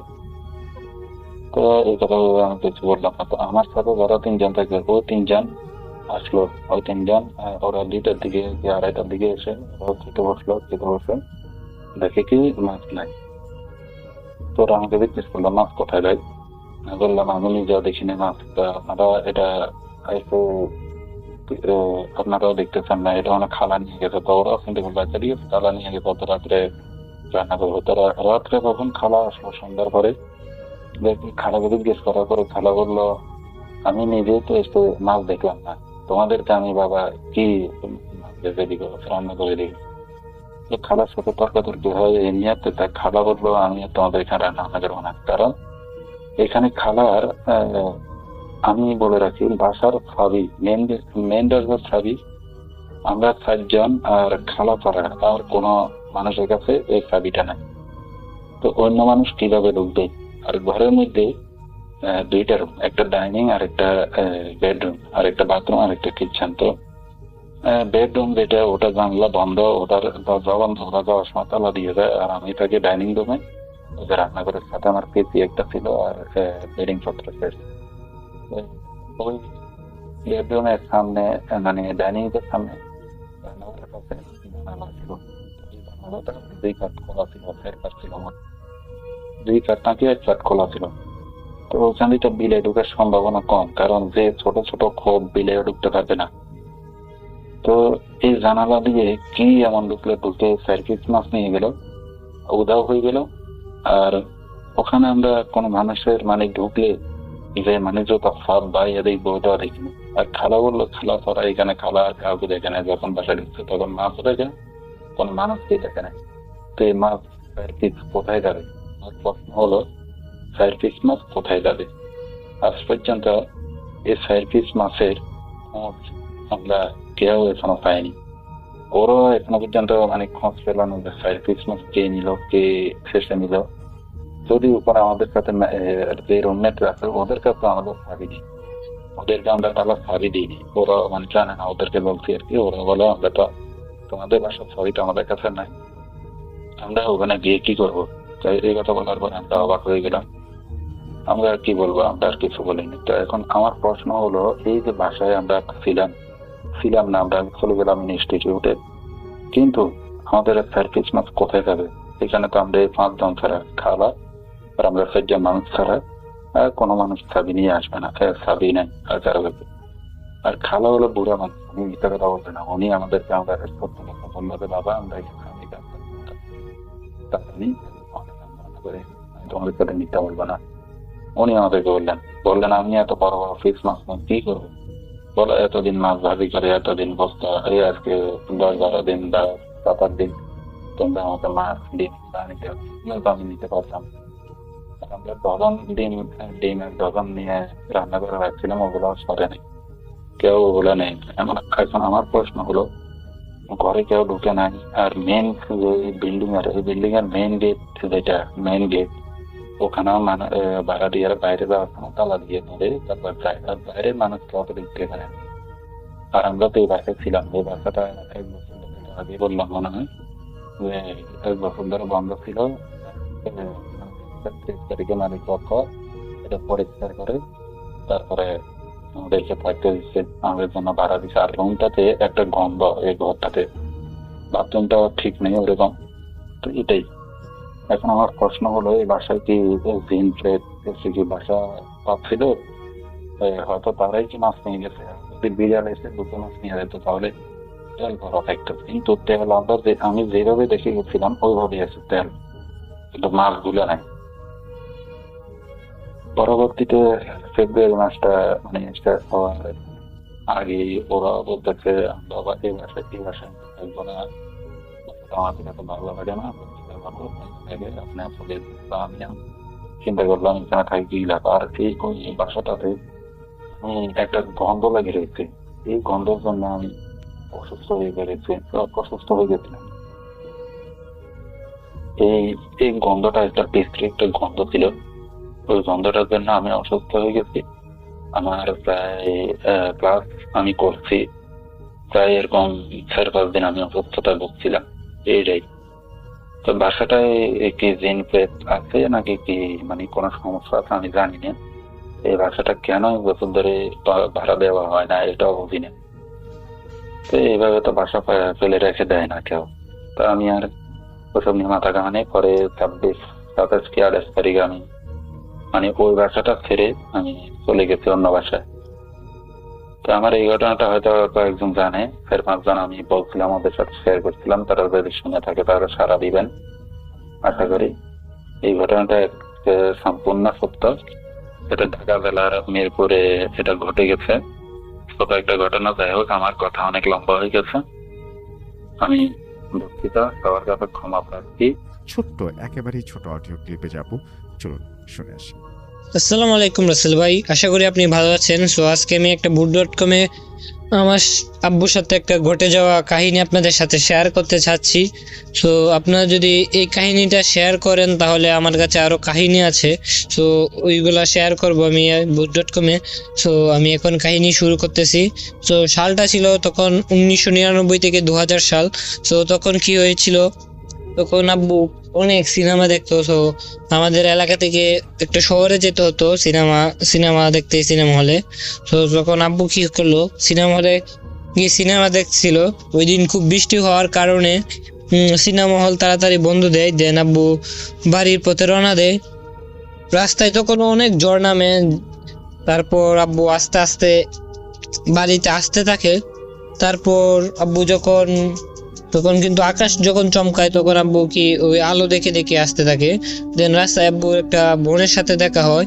সো আব্বু ওই বোনকে জিজ্ঞেস করলো, তুই এত রাতে এখানে কি করিস? সো বললো, তোদের বাড়ি যাচ্ছিলাম। সো আব্বু বল, তাইলে আমার সাথে চল। পরে দুজন যাচ্ছে। সো আব্বু কি করলো, ওর সাথে যখন যাচ্ছিল তখন বেসিক্যালি আব্বু লুঙ্গিটা কাসু করে নেয়, গ্রামের ভাষায় ওইটা বলে কাসু। সো কাসু করে নেয়। সো তখনই আব্বুর ওই বোনটা অনেক লম্বা হতে থাকে এবং আব্বুকে ধরে ফেলে। আব্বু আর ওই ভূত টাইপের মধ্যে লড়াই শুরু হয়ে যায়। তখন তারা লড়াই করতে থাকে। সো অনেকক্ষণ করতে করতে তারা হাঁপিয়ে যাচ্ছিল। তখন ফজর আজান দিয়ে দিবে, এই টাইমে একটা লোক যাচ্ছিল। সো উনি বেসিক্যালি কানে কম শুনে। সো আব্বু ওনাকে ডাকতে থাকে, কিন্তু উনি কোনো সাড়া দিচ্ছিল না, কারণ উনি কানে শুনতো না, কানে কম শুনতো। তখন হঠাৎ করে উনার একটা লাইটের আলো এসে আব্বুর উপর পড়ে। তখনই ওইটা আব্বুকে ছেড়ে দেয়, আর ওই লোকটা আব্বুকে দেখে এবং আব্বুকে সাহায্য করার জন্য এগিয়ে আসে। তারপর আব্বু ওনাকে সব কাহিনী খুলে বলে। তারপর আব্বুকে নিয়ে আব্বুর বাসায় দিয়ে আসে, দাদুর বাসায় দিয়ে আসে। সো আব্বুকে এইভাবে দাদুকে কিছু না বলে আব্বু খাওয়ার জন্য পাগল হয়ে যায়। সো আব্বু ওইখানে গিয়ে গোসল টোসল না করে খেয়ে ফেলে। সো আব্বুর সাথে আরো কাহিনী ঘটে। এখানেই কাহিনী শেষ না। সো আব্বু তখন চাকরি হয়েছিল, তখন ট্রেনিং এর জন্য যাচ্ছিল। সো ওই টাইমে রাস্তা ফুল খালি ছিল, খালি থাকার কারণে আব্বু যাচ্ছিল একটা সিগারেট দূরে দূরে যাচ্ছিল। সো আব্বু বেসিক্যালি দেখলো পিছন থেকে কতগুলো মুরগির বাচ্চা ডাকছে। সো আব্বু ওইগুলা পাত্তা নিয়ে না দিয়ে সামনেই যাচ্ছে। তো কি করে আব্বু যেতে যেতে অনেকটা পথ চলে যায়, তারপর দেখে পিছে তাকিয়ে দেখে আবার ওইখানে ছাগলের বাচ্চা, এভাবে যেতে যেতে আবার দেখে যে কুকুরের বাচ্চা। এইগুলো দেখে আব্বু খুব ভয় পেয়ে যায় এবং তারপর আব্বু তাড়াতাড়ি ট্রেনিং এ গিয়ে ওইখানে অজ্ঞান হয়ে পড়ে। তারপর জ্ঞান ফেরার পর সবাইকে এগুলা বলে, তারপর আর ট্রেনিং করতে চায় না। তারপর সবাই আব্বুকে বাড়িতে ফেরত দিয়ে যায়। সো রাসেল ভাই, এটাই আমার ছিল কাহিনী। আমরা মাকসুদের ঘটনায় চলে যাব এবং মাকসুদ একটা অডিও ক্লিপ শেয়ার করেছেন। লেটস সি কি হয়। আসসালামু আলাইকুম রাসেল ভাই এবং প্রিয় লিসেনার্স। রাসেল ভাইয়াকে জিজ্ঞাসা করব না রাসেল ভাই কেমন আছে। আমি জানি রাসেল ভাই সবসময় আমার মতো ভালো থাকেন এবং ভালোর দলে থাকেন। আমি মাকসুদুর রহমান সাদিক, বাসা কুষ্টিয়া জেলার ইবি থানায়। আসলে ভাই আমি আজকে আপনার সাথে যে ঘটনাটা শেয়ার করব, সেই ঘটনাটা মূলত আমার না, আমার বন্ধু মাসুমের কাছ থেকে শোনা এই ঘটনাটা। এটা আসলে মাসুমের জীবনে ঘটে যাওয়া একটি ঘটনা। তো ভাইয়া বেশি কথা না বলে আমি ঘটনায় চলে যাই। মাসুম আমাকে ঘটনাটা যেভাবে বলেছিল আমি ঠিক সেভাবেই ঘটনাটা বলার চেষ্টা করতেছি। সাল 2010 অথবা 11, তখন আমার বয়স হবে 12 অথবা 13, এমন বয়স হবে। তো আমি ভাইয়া আসলে শুরু থেকে মাদ্রাসায় স্টাডি করতাম। তো মাদ্রাসার পরীক্ষার ছুটিতে আমি বাসায় আসি। তো বাসায় আসার পরে আম্মু আমাকে বলতেছে, মাসুম তোমার ফুফাতো বোনের দাদি শাশুড়ি মারা গেছে, তো ওখানে ওদের বাসায় আমাদেরকে যেতে হবে, তুমি রেডি হয়ে নাও। তো আমিও রেডি হয়ে নিলাম আম্মুর কথাতে। তো রওনা দিলাম। তো যাইতে যাইতে আসলে ওনাকে আসলে দাফন করা হয়ে গেছিল। আমরা লেট করে ফেলছিলাম, তো ওনাকে আসলে দাফন করা হয়ে গেছিল। আর বলে রাখছি যে আমি আমার ওই কাজিনের দাদি শাশুড়িকে এর আগে আমি কখনো দেখিনি। আম্মু দেখছে, তবে আমি দেখিনি কখনো। আর এটা আসলে আমার দুর্ভাগ্য বলতে পারেন যে ওনার মৃত্যুর দিনে আমি আসলে ওনাকে দেখতে পাইনি, যেহেতু আমরা লেট করে আসছিলাম আর ওনার দাফন হয়ে গেছিল, এজন্য আসলে দেখতে পাইনি।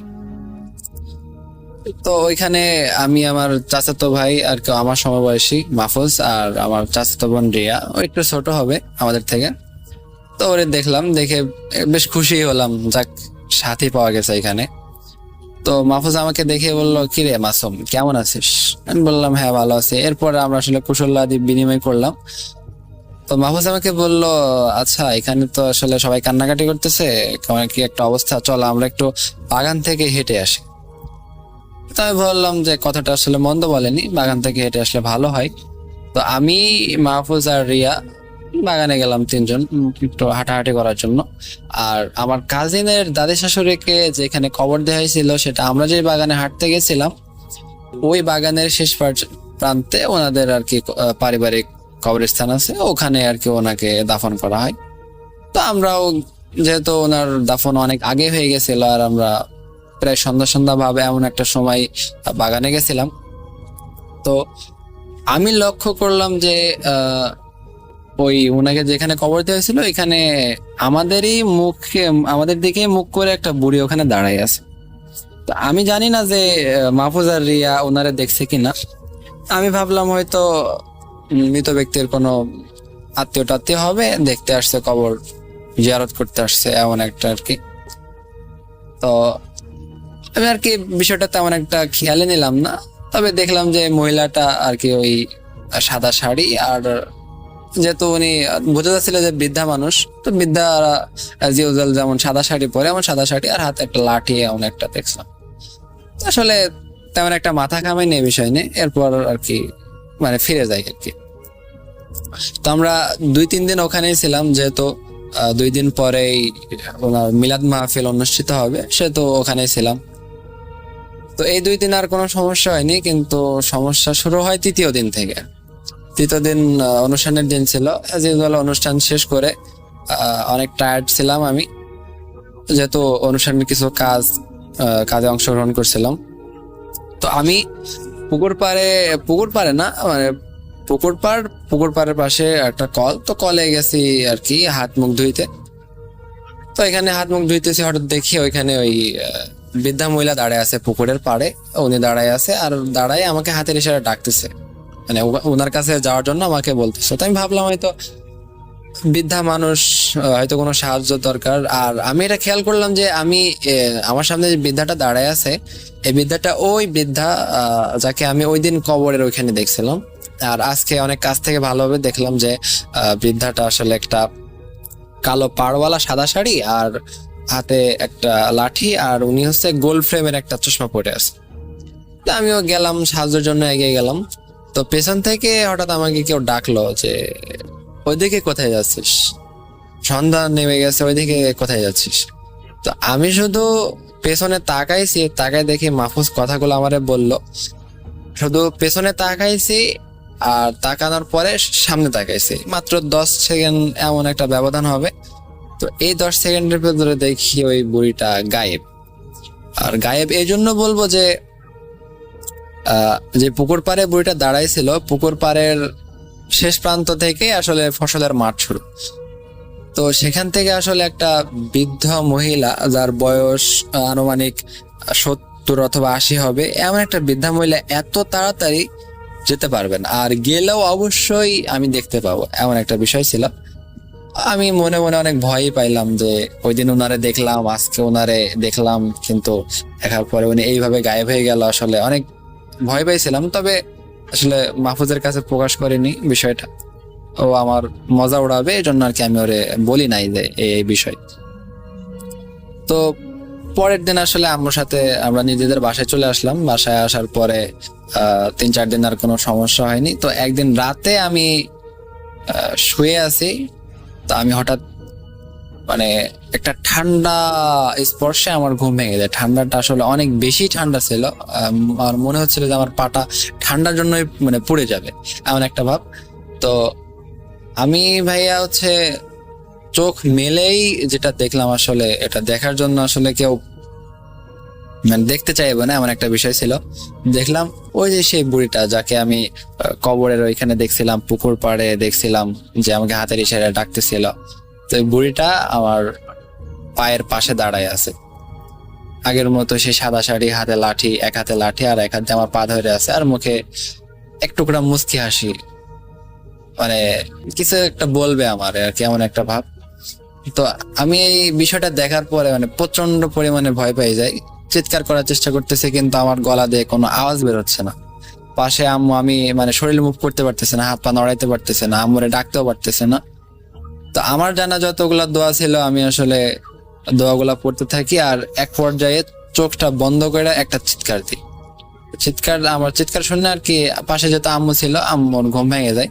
তো আমি চিৎকার দেওয়ার পরে চোখ খুলে আর ওই বুড়িটাকে আর আমি ওখানে দেখতে পাইনি। তো আম্মু আমাকে জিজ্ঞাসা করতেছে, কি রে মাসুম, তোর কি হয়েছে, চিৎকার করে উঠলি কেন? তো আমি দেখলাম ওখানে আর কি কেউ নাই। তো আমি আম্মুরে কথাটা কাটাই গেলাম যে আম্মু, আমি আসলে স্বপ্ন দেখছিলাম, একটা ভয়ের স্বপ্ন দেখছি, দুঃস্বপ্ন দেখছি, ভয় পেয়েছি।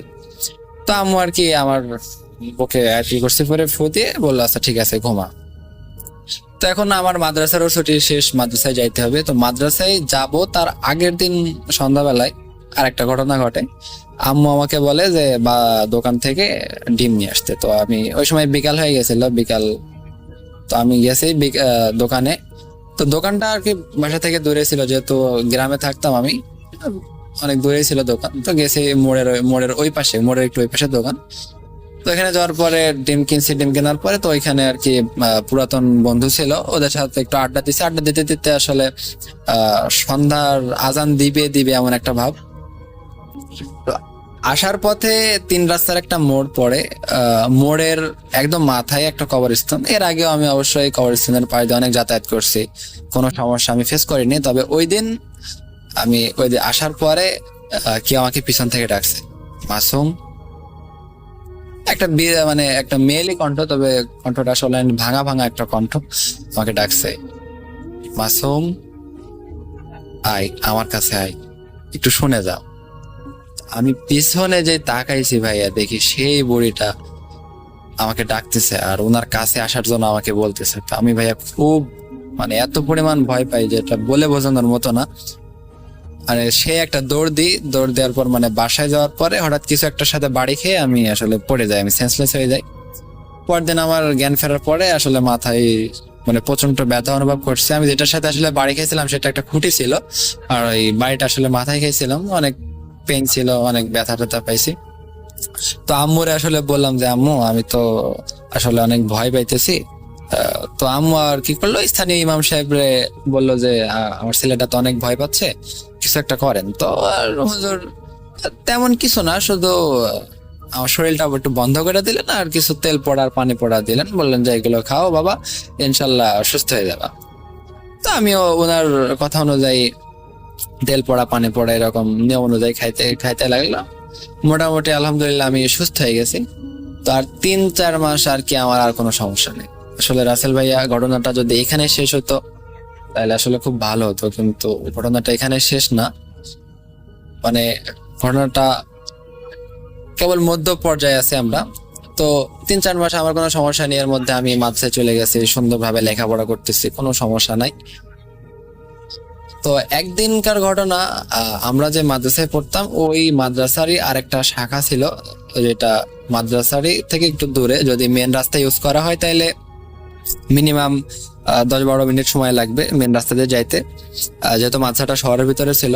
আর যদি মাদ্রাসার পিছন সাইড দিয়ে ওই মাদ্রাসায় যাইতে হয় তাহলে হয়তো 5-6 মিনিট লাগবে আর কি। তো এই মাদ্রাসায় ভালো কিছু রান্না হইলে ওই মাদ্রাসার উস্তাদদের জন্য আর কি পাঠানো হতো। তো ওই দিনও আর কি ঘটনার দিন মানে মাদ্রাসায় ভালো রান্না হয়েছে। তো হুজুর আমারে বললো বিকালে বলতেছে যাও মাসুম, এটা তুমি ওই মাদ্রাসার উস্তাদদেরকে দিয়ে আসো। তা আমি ভাবলাম যে আচ্ছা ঠিক আছে যাই, সমস্যা নেই। তা আমি যাওয়ার সময় আর কি মেন রাস্তা দিয়ে গেছিলাম, কিন্তু আসার সময় ভাবলাম যে আবার ঘুরে যাব। তা আমি আর কি ওই ভিতরে যে রাস্তাটা ওই রাস্তা ইউজ করছি। তো ওই রাস্তায় আর কি যেটা মাদ্রাসার শহরের ভিতরে ছিল, মানে ছোট্ট একটা বাগান, বেশি বড় না, খুব একটা ছোট একটা বাগান, আর পাশে দোতলা একটা বিরান বাড়ি, যেখানে আসলে কেউ থাকে না, এবার বন্ধ পড়ে আছে। তো প্রায় সন্ধ্যা ভাব এমন হয়ে গেছে। তো আমি আসলে ওই রাস্তাতে আসতেছিলাম, তো হঠাৎ আবারও সে আওয়াজ, মাসুম কোথায় যাচ্ছিস? আমি না তোকে ডাকছি আমার কাছে, এদিকে আয়। আমি পিছন ফিরে তাকাইছি, তবে কাউরে দেখতে পাইনি। তবে হঠাৎ আমার চোখ আটকে যায় ওই দোতলা বাড়ির ছাদে। তো দেখি ছাদের উপরে বুড়িটা দাঁড়ায় আছে, যেটা আসলে অনেক অসম্ভব একটা বিষয়। আমি দেখতেছিলাম যে ওনাদের বাসাটা তালাবদ্ধ আছে আর বুড়িটা ওই ছাদের উপরে দাঁড়ায় আছে, এটা আসলে একটা অসম্ভব একটা বিষয়। তো আমি অনেক ভয় পাই, চিৎকার দিয়ে চলে আসি ওখান থেকে, মাদ্রাসায় চলে আসি। মাদ্রাসায় আসার পরে আর কি কাউকে কিছু জানাইনি, যদি আসলে আমাকে নিয়ে মজা টজা করে আমার বন্ধুরা, এই জন্য আসলে আমি আর কাউকে জানাইনি বিষয়টা। তো বিষয়টা ভুলে গেছিলাম, আর কোনো সমস্যা হয়নি, অনেকদিন সমস্যা হয়নি। তো দেখতে দেখতে আমার ফাইনাল পরীক্ষা চলে আসে। তো ফাইনাল পরীক্ষার জন্য আর কি, যেহেতু ফাইনাল পরীক্ষা ভালো ফলাফল করতে হবে, এই জন্য মাদ্রাসার প্রায় প্রতিটা ছাত্রই ওভারটাইম পড়তো। আর আমাদের মাদ্রাসাটা ছিল 5 তলা বিশিষ্ট, আমরা 2nd ফ্লোরে থাকতাম, আর একদম নিচতলায় আছে মসজিদ। তো সবাইকে আসলে ওভারটাইম পড়ার জন্য মসজিদ ইউজ করতে হতো, যেহেতু সবাই মসজিদটা অনেক বড় ছিল, সেহেতু প্রত্যেকটা শ্রেণীর ছাত্র, প্রত্যেকটা ক্লাসের ছাত্র ওখানে গিয়ে মানে নিজেদের মতো করে পড়াশোনা করতে পারে, এমন একটা স্থান ওইটা ছিল। তো আর কি প্রতিদিনকার মতো 2 দিন এইভাবে পড়ছি, রাত 1টা-2টা পর্যন্ত কোনো সমস্যা হয়নি। কিন্তু তৃতীয় দিন আমি রাত আনুমানিক 1:30টার সময় আমি পড়া শেষ করে গিয়ে আমার জায়গায় গিয়ে শুয়ে পড়ছি। তো হঠাৎ মানে আমার কাছে অনুভূত হতে লাগলো যে আমি আসলে আমার রুমের ভিতরে নাই, একটু ঠান্ডা ঠান্ডা অনুভব করতেছি। মানে আমার তো শেষ মানে তখনও আসেনি, আমি ভাবলাম হয়তো স্বপ্ন দেখতেছি। তবে আবারও কেন জানি মনে হইতেছে যে আমি আসলে রুমের ভিতরে না, আমি আসলে অন্য জায়গায় আছি। আমি যখনই চোখ খুললাম তখনই দেখি আসলে আমি মাদ্রাসার থেকে একটু দূরে চলে আসছি, মাদ্রাসা থেকে বের হয়ে একটু দূরে চলে আসছি, আর পাশে একটা পুকুর। আর আমি যেই না মাদ্রাসায় ব্যাক করতে যাব এমন সময় পেছন থেকে কি আমার হাতটা খপ করে ধরে ফেললো। আমি তো প্রচন্ড ভয় পেয়ে গেছি, পিছে ফিরে তাকাই দেখি সেই বুড়ি। তো আমাকে বলতেছে আজকে সুযোগ পাইছি, আজকে তোকে আমি নিয়ে যাব, আজকে তোকে আমার সাথে যেতেই হবে, তুই চল আজকে তোকে আমি নিয়ে যাব। তো ভাই আমি আসলে এত পরিমাণ ভয় পাইছি আসলে বলে বোঝানোর মতো না। বিকট একটা চিৎকার দিছি, যে চিৎকারটা আসলে পুরা 5 তলার ছাত্ররা শুনতে পেয়েছিল। অনেক জোরে একটা চিৎকার দিয়ে অজ্ঞান হয়ে যায়। তো আমি যেদিন আসলে আমার জ্ঞান ফিরে সেদিন আমি নিজেকে আমার বাসায় আবিষ্কার করলাম। তো আম্মুর কাছে দেখি আম্মু পাশে বসে আছে, কান্নাকাটি করতেছে। আমি তো বললাম কি ব্যাপার, তুমি কান্নাকাটি করতেছো কেন? দেখলাম অনেক আত্মীয় স্বজন বাসায় আছে। তো আম্মু আমাকে যে বিষয়টা আসলে বললো সেটা আসলে অনেক অবাক হওয়ার মতো বলছে এই জন্যই যে আমার নাকি 17 দিন পর জ্ঞান ফিরছে। 17 দিন আমি সেন্সলেস অবস্থায় শুয়েছিলাম, এরকম আমাকে মাথা থেকে নিয়ে আসে বাসায় দিয়ে আসা হয়। আর এই 17 দিন আমার কোনো হুঁশ ছিল না, আমার কোনো সেন্স ছিল না। তো আসলে আমি আম্মুকে শুরু থেকে নিয়ে সমস্ত ঘটনা খুলে বললাম, আর ওই বুড়ির বর্ণনা দিলাম যে বুড়িটা দেখতে এমন। তো আম্মু আমাকে বলছে, আরে এটা তো তোর কাজিনের দাদি শাশুড়ি, উনি তো এরকম থাকতেন, কালো পাড়ওয়ালা সাদা শাড়ি আর হাতে একটা লাঠি আর গোল ফ্রেমের চশমা, তো উনিই পড়তেন। তো আসলে সমস্যাটা খুবই গুরুতর ছিল, এই জন্য আর কি আম্মু মানে শহরের মধ্যে সব থেকে বড় হুজুরকে দেখায় আমাকে আমার ট্রিটমেন্ট করার জন্য। তা আমিও আর কি আম্মুর সাথে ওনার কাছে যাই, অনেক খোঁজার পরে যেতে পাইছিলাম ওনারে। তো যাওয়ার পরে আর কি সব বিষয় খুলে বললাম, শুরু থেকে নিয়ে শেষ পর্যন্ত আমার সাথে কি কি ঘটছে সবকিছু খুলে বললাম। তো খুলে বলার পরে বলছে যে তোমার তো ভাগ্য ভালো যে তুমি আসলে বেঁচে আছো, তো যদি তোমারে একবার নিয়ে যাইতো আসলে তুমি আর বেঁচে ফিরতে না, তোমাকে হয়তো মানে মেরে ফেলতো। তুমি আসলে তোমার আসলে ভাগ্যের জোর বলতে হবে। তো আসলে অনেক কিছু রিচুয়াল করে উনি। তো তারপরে সবকিছু শেষে আম্মুকে একান্তে ডাকলো, ডাকে কিছু কথা বলছে। আমি দূর থেকে দেখতেছি কিছু কথা বলছে, তবে শুনতে পাইনি কি বলছে।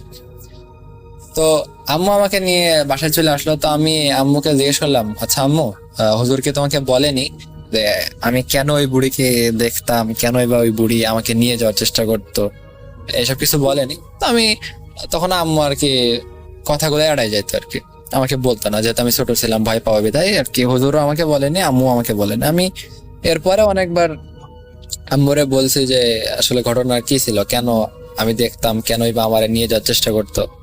আমি যতবারই বলতাম আম্মু ততবারই আসলে কথা ঘোরাই নিত। এই জন্য আমি আর পরবর্তীতে আর কোনো জোর করিনি আম্মুকে। ঠিক আছে, যেহেতু বলতে চাচ্ছে না থাক। তো এই বলে আর কি মাসুম ওর ঘটনাটা শেষ করে। কথা না বাড়িয়ে ঘটনা যাচ্ছি, সাথেই থাকুন আমাদের। আসসালামু আলাইকুম রাসেল ভাই, জিজ্ঞেস করবো আপনি কেমন আছেন, কারণ আমি জানি আপনি সবসময় ভালো চলে। আমি আশা করবো আমার সব লিসেনাররাও ভালো চলে হবে। রাসেল ভাই, আমি মুরাদ চট্টগ্রাম সাতগাঁও থেকে বলতেছি।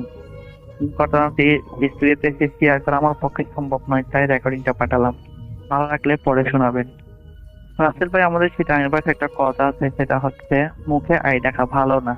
অর্থাৎ বিপদের আশঙ্কা করা ঠিক, কিন্তু সেটা মুখে বলাটা ভালো না, কারণ অনেক সময় সেটা ঘটেও যেতে পারে। আসলে সত্যি তা আমাদের জীবনে ঘটে গেল। আসলে ঘটনাটি ছিল 2014 সালের ডিসেম্বরের দিকে। আমাদের এক ফ্রেন্ড তুষার ফেনী থেকে আমাদেরকে ফোন করে তার ভাইয়ের বিয়েতে ইনভাইট করলো। আমি আর হাসান সিদ্ধান্ত নিলাম আমরা বিয়েতে যাব। শীতকালের মজাটাও পাবো, আবার অন্য দৃষ্টি গিয়ে বিয়ে কিভাবে হয় সেটাও জেনে আসবো। অনেক উৎসাহ উদ্দীপনা নিয়ে বিয়েতে গেলাম, সব ঠিকঠাক মতো হয়ে যায়। বিয়েতে অনেক মজা করলাম। ঘটনাটি ঘটে বিয়ের 3 দিন পর। আমরা তুষারদের বাড়ির বাজার থেকে আড্ডা দিয়ে রাত 1টার দিকে ফিরছিলাম। আসল ভাই বলে রাখা ভালো, আমরা বাইক নিয়ে ফিরছিলাম। তুষারদের বাড়িতে যাওয়ার যে সহজ রাস্তাটা ছিল সেটা ছিল বিলের মাঝখানে একটি ছোট রাস্তা। তখন গুড়ি গুড়ি বৃষ্টি পড়ছিল, যা আসলে ভালো রকম নাই। তাই আমরা সিদ্ধান্ত নিলাম আমরা অন্য রোড দিয়ে যাবো, মেইন রোড দিয়ে যাবো। এটি শুনে তুষার বললো, না ওদিক দিয়ে যাওয়া যাবে না, ওই দিক দিয়ে অনেক প্যারানর্মাল ঘটনা ঘটে, অনেক জায়গা আছে। সেটি শুনে হাসান হেসে উঠলো। ও বললো, এতে সেটা সবকিছু দেখলাম, যদি দিনগুট না দেখি তা কি হয়, চলো দেখি না কি হয়। যে বাবা সেই কাজ। আমরা যাচ্ছিলাম, পথে যাওয়ার সময় একটি মন্দিরের সামনে আমাদের বাইকটা নষ্ট হয়ে যায়। কোন রকমের বাইক ঠিক করে আমরা আবার রওনা দিই। এরপর মেন দিক থেকে তুষারদের বাড়িতে ঢোকার যে কাঁচা রাস্তাটা ছিল সেখানে গিয়ে রাসেল ভাই আমরা এক্সিডেন্ট করি, বিলের মধ্যে পড়ে যাই। রাসেল ভাই এই এক্সিডেন্টে সাধারণ কোনো এক্সিডেন্ট ছিল না, কারণ বাইকের মধ্যে আমরা যে তিনজন ছিলাম তিনজনই ভিন্ন ভিন্ন জিনিস ফিল করি এবং দেখি। যেমন তুষার বাইক চালাচ্ছিল, সে দেখলো হঠাৎ করে অন্ধকার হয়ে গেছে। আসলে যা পসিবল না, কারণ বাইকের লাইটটা ছিল সাদা, অনেক পাওয়ার লাইট ছিল, কারণ এই পিলের মধ্যে লাইটটা মারলে পিলের মধ্যে কি আছে সেটা দেখা যাচ্ছিল। সুতরাং হঠাৎ করে বাইক বন্ধ করা ছাড়া লাইট অফ হয়ে যাওয়ার কোনো প্রশ্নই আসে না। আমি দেখলাম কাঁচা রাস্তার মাঝখানে হঠাৎ করে একটা গর্ত হয়ে গেল, যা ছিল না। তুষারকে জিজ্ঞেস করলাম এখানে কি কোনো গর্ত ছিল আগে? সে বললো ইম্পসিবল, আমি আজকে বিকালেও এই দিক দিয়ে আসছি, কোনো গর্ত ছিল না। আমার পিছনে ছিল হাসান, ও দেখলো তিনজন মানুষ একটা গাছ নিয়ে দাঁড়ায় আছে, অর্থাৎ আমরা গেলে পানি খেয়ে পড়ে যায় মতো দুইজন দুই দিকে দাঁড়িয়ে ছিল। রাসেল ভাই কোনো রকমে উঠে, কিছু গুরুতর ছিল না, তাই আমরা কোনো রকমে উঠে আবার আগাইলাম। তার এমনিতে বিট ছিল, সে বললো আমি বাইক চালাতে পারবো না। সুতরাং হাসান বাইক চালাচ্ছিল, তুষার মাঝখানে বসলো, আমি পিছনে। রাসেল ভাই ওদের ওদিকে কাঁচা রাস্তা দিয়ে যাওয়ার সময় একটা পুরনো প্রাসাদ ছিল, যা আমরা দিনের বেলায় দেখতে গিয়েছিলাম। একটা দিঘির পাশ ছিল, দিঘি ছিল, ওখানে গিয়ে বিকালে আড্ডা দিয়েছিলাম। ওই প্রাসাদের সামনে বাইক যাওয়ার সময় আমার মনে হলো রাসেল ভাই, আমি বাইকের পিছনে বসছিলাম, আমার মনে হলো সে একজন আমাকে পিছন থেকে ধরে আছে। আমি হাসানকে বলছিলাম, হাসান তুমি বাইকে স্পিড বাড়াও, আসতে চালাচ্ছে কেন? হাসান বললো দেখো গাড়ি 80 স্পিডে চলছিল। হ্যাঁ রাসেল ভাই, আমি দেখলাম তখন গাড়ি 80 স্পিডে ছিল, কিন্তু গাড়ি 20 স্পিডে চলছিল, অর্থাৎ পাওয়ার ওখানে ছিল 18 কিন্তু এখানে ছিল 20। এরপর রাসেল ভাই আমাদের তিনজনের মনে হচ্ছিল যে আমাদের মাথার উপর কেউ 1 কেজির বস্তা তুলে দিয়েছে, অর্থাৎ রাসেল ভাই তিনজন একসাথে হাঁটার সময় তিনজনের মাথার উপর যদি 1 কেজির বস্তা তুলে দিচ্ছি এরকম মনে হবে, ঠিক সেরকম মনে হচ্ছিল। আমি তো করতে শুরু করলাম, রাসেল ভাই আস্তে আস্তে আস্তে আস্তে আসছিলাম, ওকে বলছি দাঁড়া, ও বলতেছে কোনো রকমে বাড়ানো যাচ্ছে না, গাড়ি যেভাবে ছিল সেভাবে যাচ্ছে, ওদিক দিয়ে মিটারও বাড়ানো যাচ্ছে না, এদিক দিয়ে স্পিডটাও পাচ্ছিল না। তো রাসেল ভাই দোয়া পড়তে উঠতে কোনো রকমে এলাকাটা ক্রস করলাম। রাসেল ভাই ওই দিঘির পার করতে ম্যাক্সিমাম বাইক নিয়ে 40 সেকেন্ড লাগার কথা, কিন্তু আমাদের 6 মিনিট লেগে গেছিল ওই জিনিসটা পার করতে। আচ্ছা কোন রকমে পার হইলাম, কিন্তু জানতাম না সামনে আমাদের জন্য একটু ভয়ঙ্কর কিছু অপেক্ষা করছিল।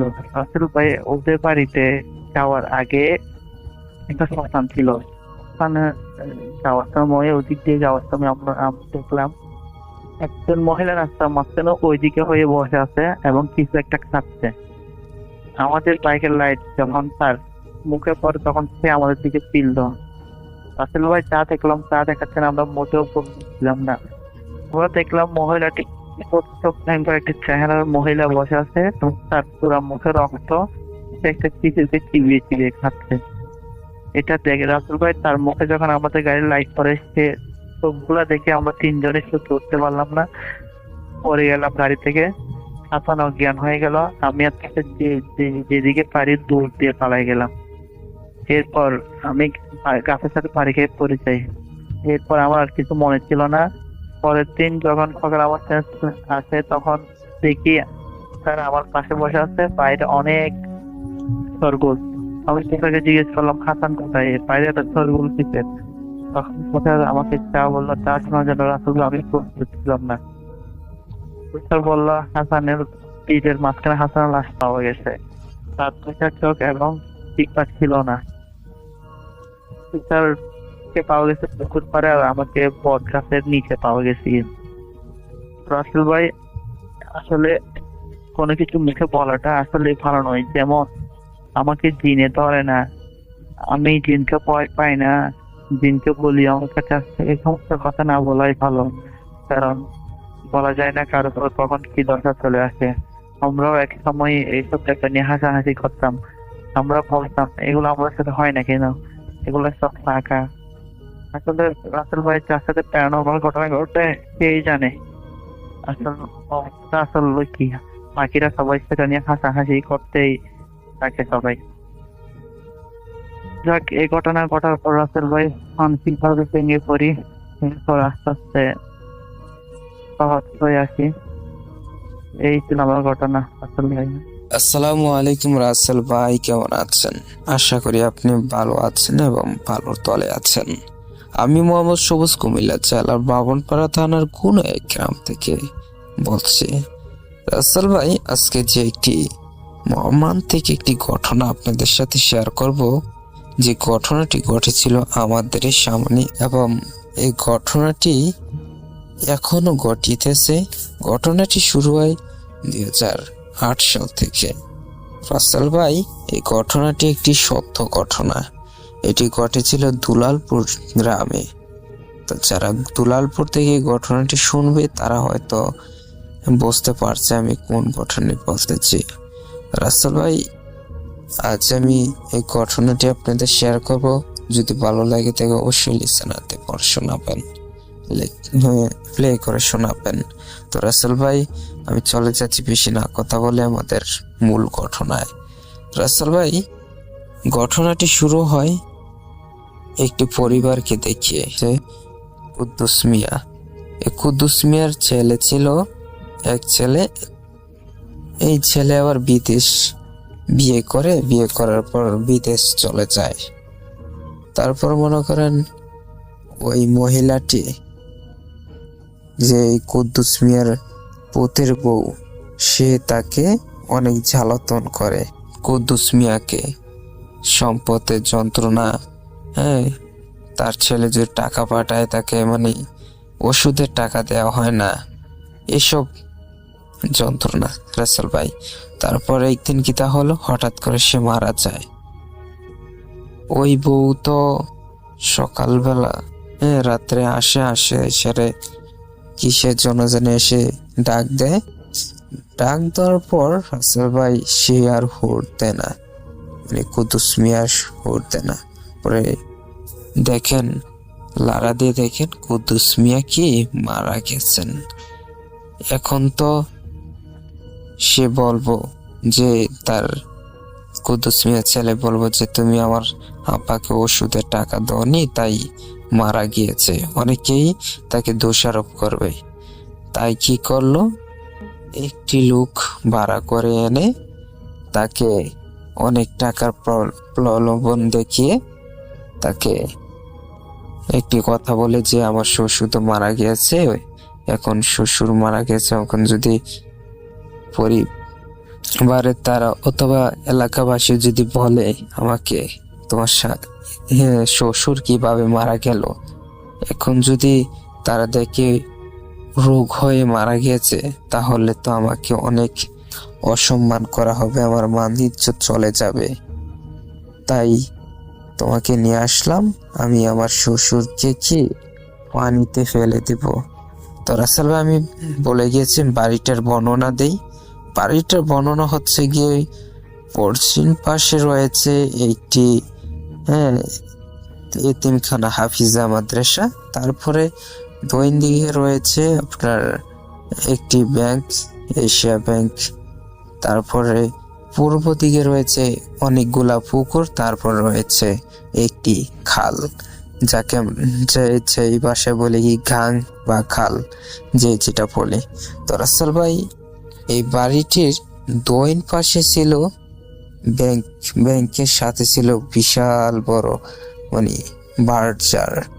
বেশিরভাগ বার্জারে এখানে অন্ধকার, আপনি দিনের বেলা গেলেও রাসেল ভাই ভয় পেয়ে যাবেন। তো রাসেল ভাই, ঘটনাটি শুরু হয় যখন ওই কুদ্দুস সাহেবের লাশটাকে যখন পানিতে ফেলে দেয়। যখন পানিতে ফেলে দেয় রাসেল ভাই, ঘটনাটি তখন থেকে শুরু হয়। ওই পুকুর পাড়ের পরেই কিন্তু আপনার ওই খালটা, ওই খালে ভাসিয়ে দেয় কুদ্দুস সাহেবের লাশ। যখন কুদ্দুস সাহেবের লাশটি ভাসিয়ে দিয়ে বাড়িতে চলে আসেন, তারপরে ঘটলো একটি ঘটনা। ওইবারে একটি বড় যার নাম হচ্ছে রিয়াজ মিয়া, সে কি করলো, একদিন খেলা পুকুরের ওই পার গেল ওই খালের সাথে, যেয়ে দেখেন রাসেল ভাই যে একটি মহিলা বসে আছেন, কি যেন রান্না করতেছেন। যে রাত্রে 9টা-10টা বাজে এই বাঁশমোড়ের তলে কে যেন রান্না করতেছেন। রান্নার স্টাইল আপনি কিলোর কিদা লারে না রান্না করে না রাসেল ভাই, এটি অন্যরকম। যে ওই মহিলাটি তার নিজের পা ওই চুলার ভিতরে দিয়ে রাখছে, আর ধা ধা করে আগুন জ্বলতেছে। তো রাসেল ভাই এইটি যখন শাওন মিয়া দেখেন, দেখার পর সে একটা চিৎকার দিয়ে দৌড় দেয়। তখন কিন্তু ওই মহিলাটা শুনে ফেলে। তারপর 3-4টা আলোর মতন আগুনের গোলা তার দিকে আসতে থাকে। সে কি করে, অনেক স্পিডে দৌড় দিয়ে বাড়িতে উড়ানে এসে পড়ে যায়, পরে গিয়ে অজ্ঞান হয়ে যায়। তারপর পরের দিন তার জ্ঞান ফেরার পর তাকে জিজ্ঞাসা করে কি হয়েছে। তারপর সে বলে এই ঘটনা। তারপরে রাসেল ভাই ঘটলো আরেকটি ঘটনা। একদিন বিকালবেলা অনেক মানুষ আড্ডা দিচ্ছে, মহিলাটি বিশেষ করে বিকালবেলা আড্ডাতে কথা বলে, তারা অনেকগুলো মহিলা বসে কথা বলছিল। রাসেল ভাই তখন কিন্তু ইলেকট্রিসিটি ওই বাড়িতে ছিল। তো রাসেল ভাই আমি বলে দেই, অনেকগুলো মানুষ মানে একসাথে বসে গল্প গুজব করতেছে, একজনের মাথা দেখতেছে, এরকম মানে সামথিং। তারপরে একটি মহিলা বলল, আমার কাছে একটি ঘটনা আছে, যা হলো জিনের ঘটনা। সে একটি জিনের ঘটনা বলে।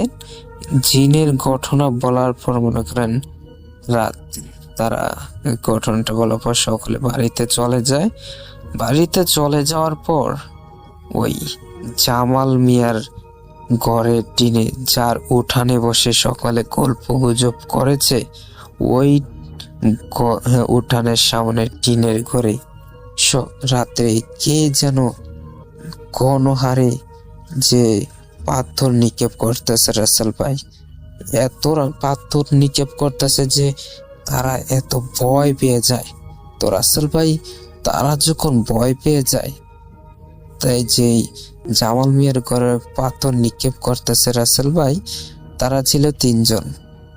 জামাল মিয়া কোন একটি বিজনেসের কারণে বাড়ি গিয়েছেন, আর তার 1 মেয়ে 1 ছেলে আর তার স্ত্রী ঘরের ভিতরে।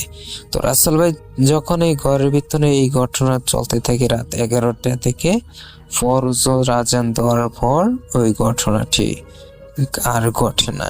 তো রাসেল ভাই যখন সকালে বাইরে বের হয়, তখন এসে তারা দেখে একটা পাথরের কি কণাও নাই সেখানে।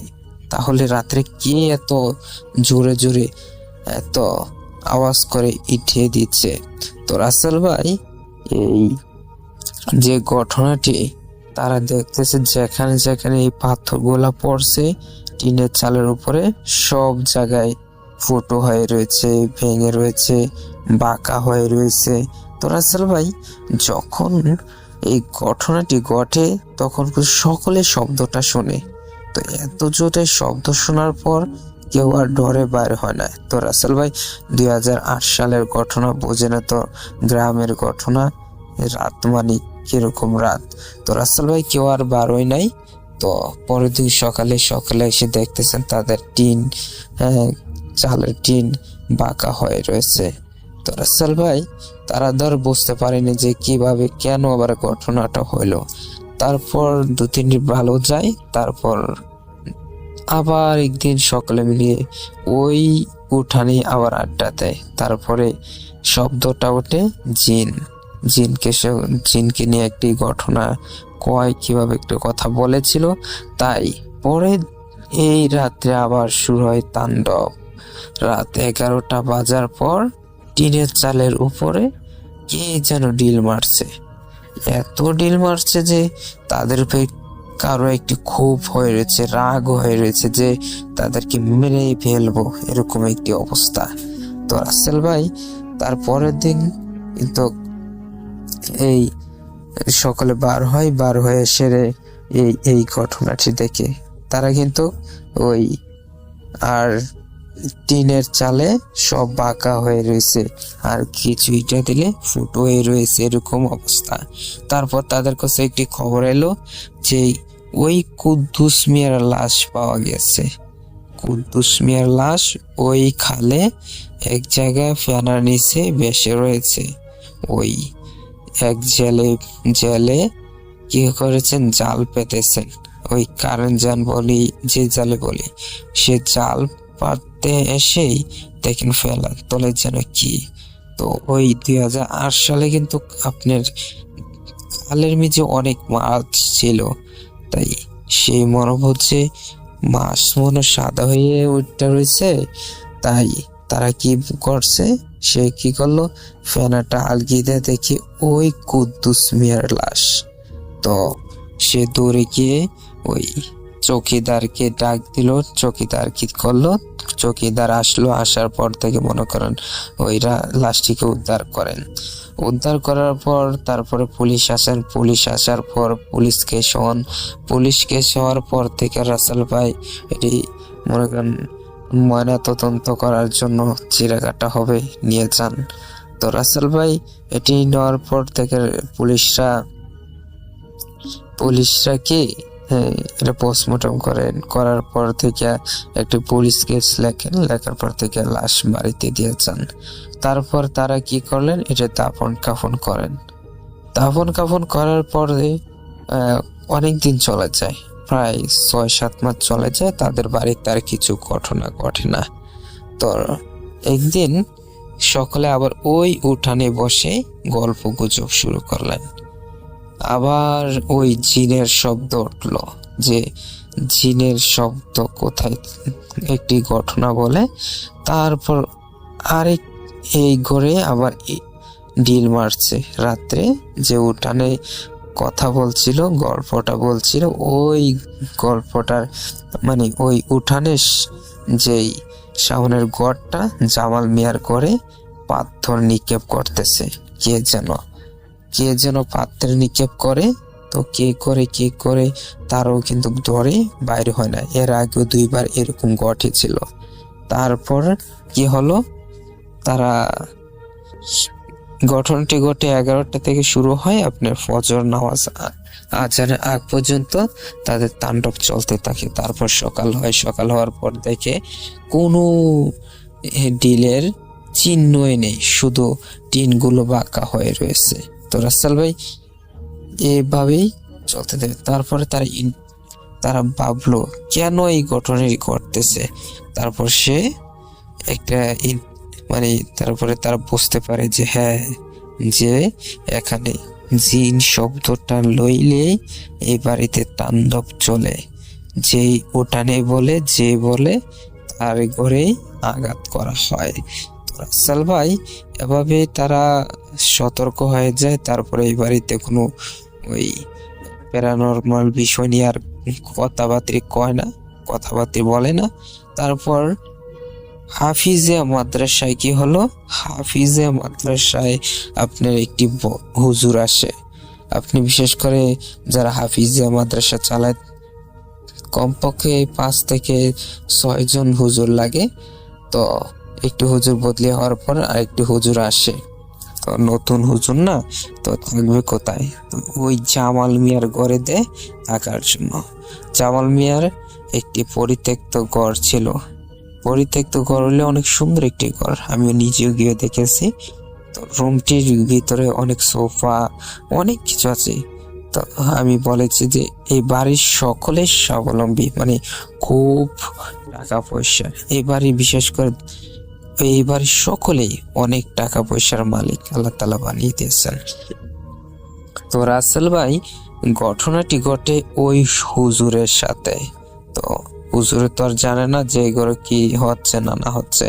তো রাসেল ভাই তো সে পরে রাত 10টা বাজে আসছে ঘরে শুইতে। তো ঘরে শুইতে এসে দেখে যে শুয়ে পড়ে। তখন রাত ঘুমোতে উঠে 12টা বাজে। 12টা বাজে ওঠার পর রাসেল ভাই কি হলো, তারা দেখতেছে কি, সে দেখতেছে তার আকারের সোফাটা কি যেন বসে আছে। তো কি যেন বসে আছে, তো ওই হুজুর কি করলেন, হয়তো কোনো খারাপ জিনিস আসতে পারে, তাই তার শরীরটাকে বন্ধ করলেন।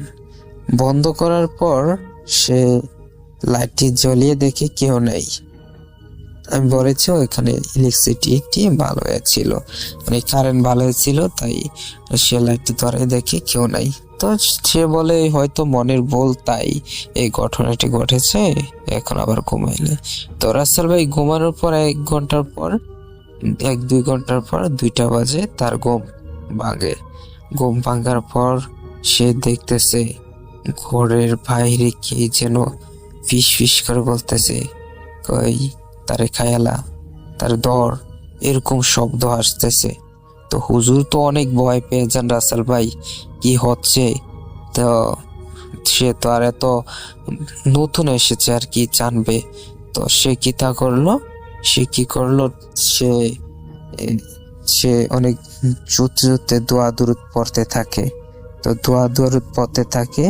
তো একটি ভালো জিন এসে বলে, হুজুর এখানে তো অনেক সমস্যা, প্যারানর্মাল সমস্যা হয়, আপনি কালকে এখান থেকে চলে যাবেন, আপনি এখানে আর থাকবেন না, রাজন দিলে আপনি চলে যাবেন।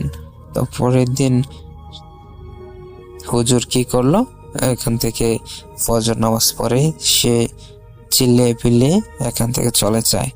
হুজুরে মসজিদ থেকে সমস্যাটা বলে, তারপর হুজুরে অন্য জায়গায় থাকতে থাকেন।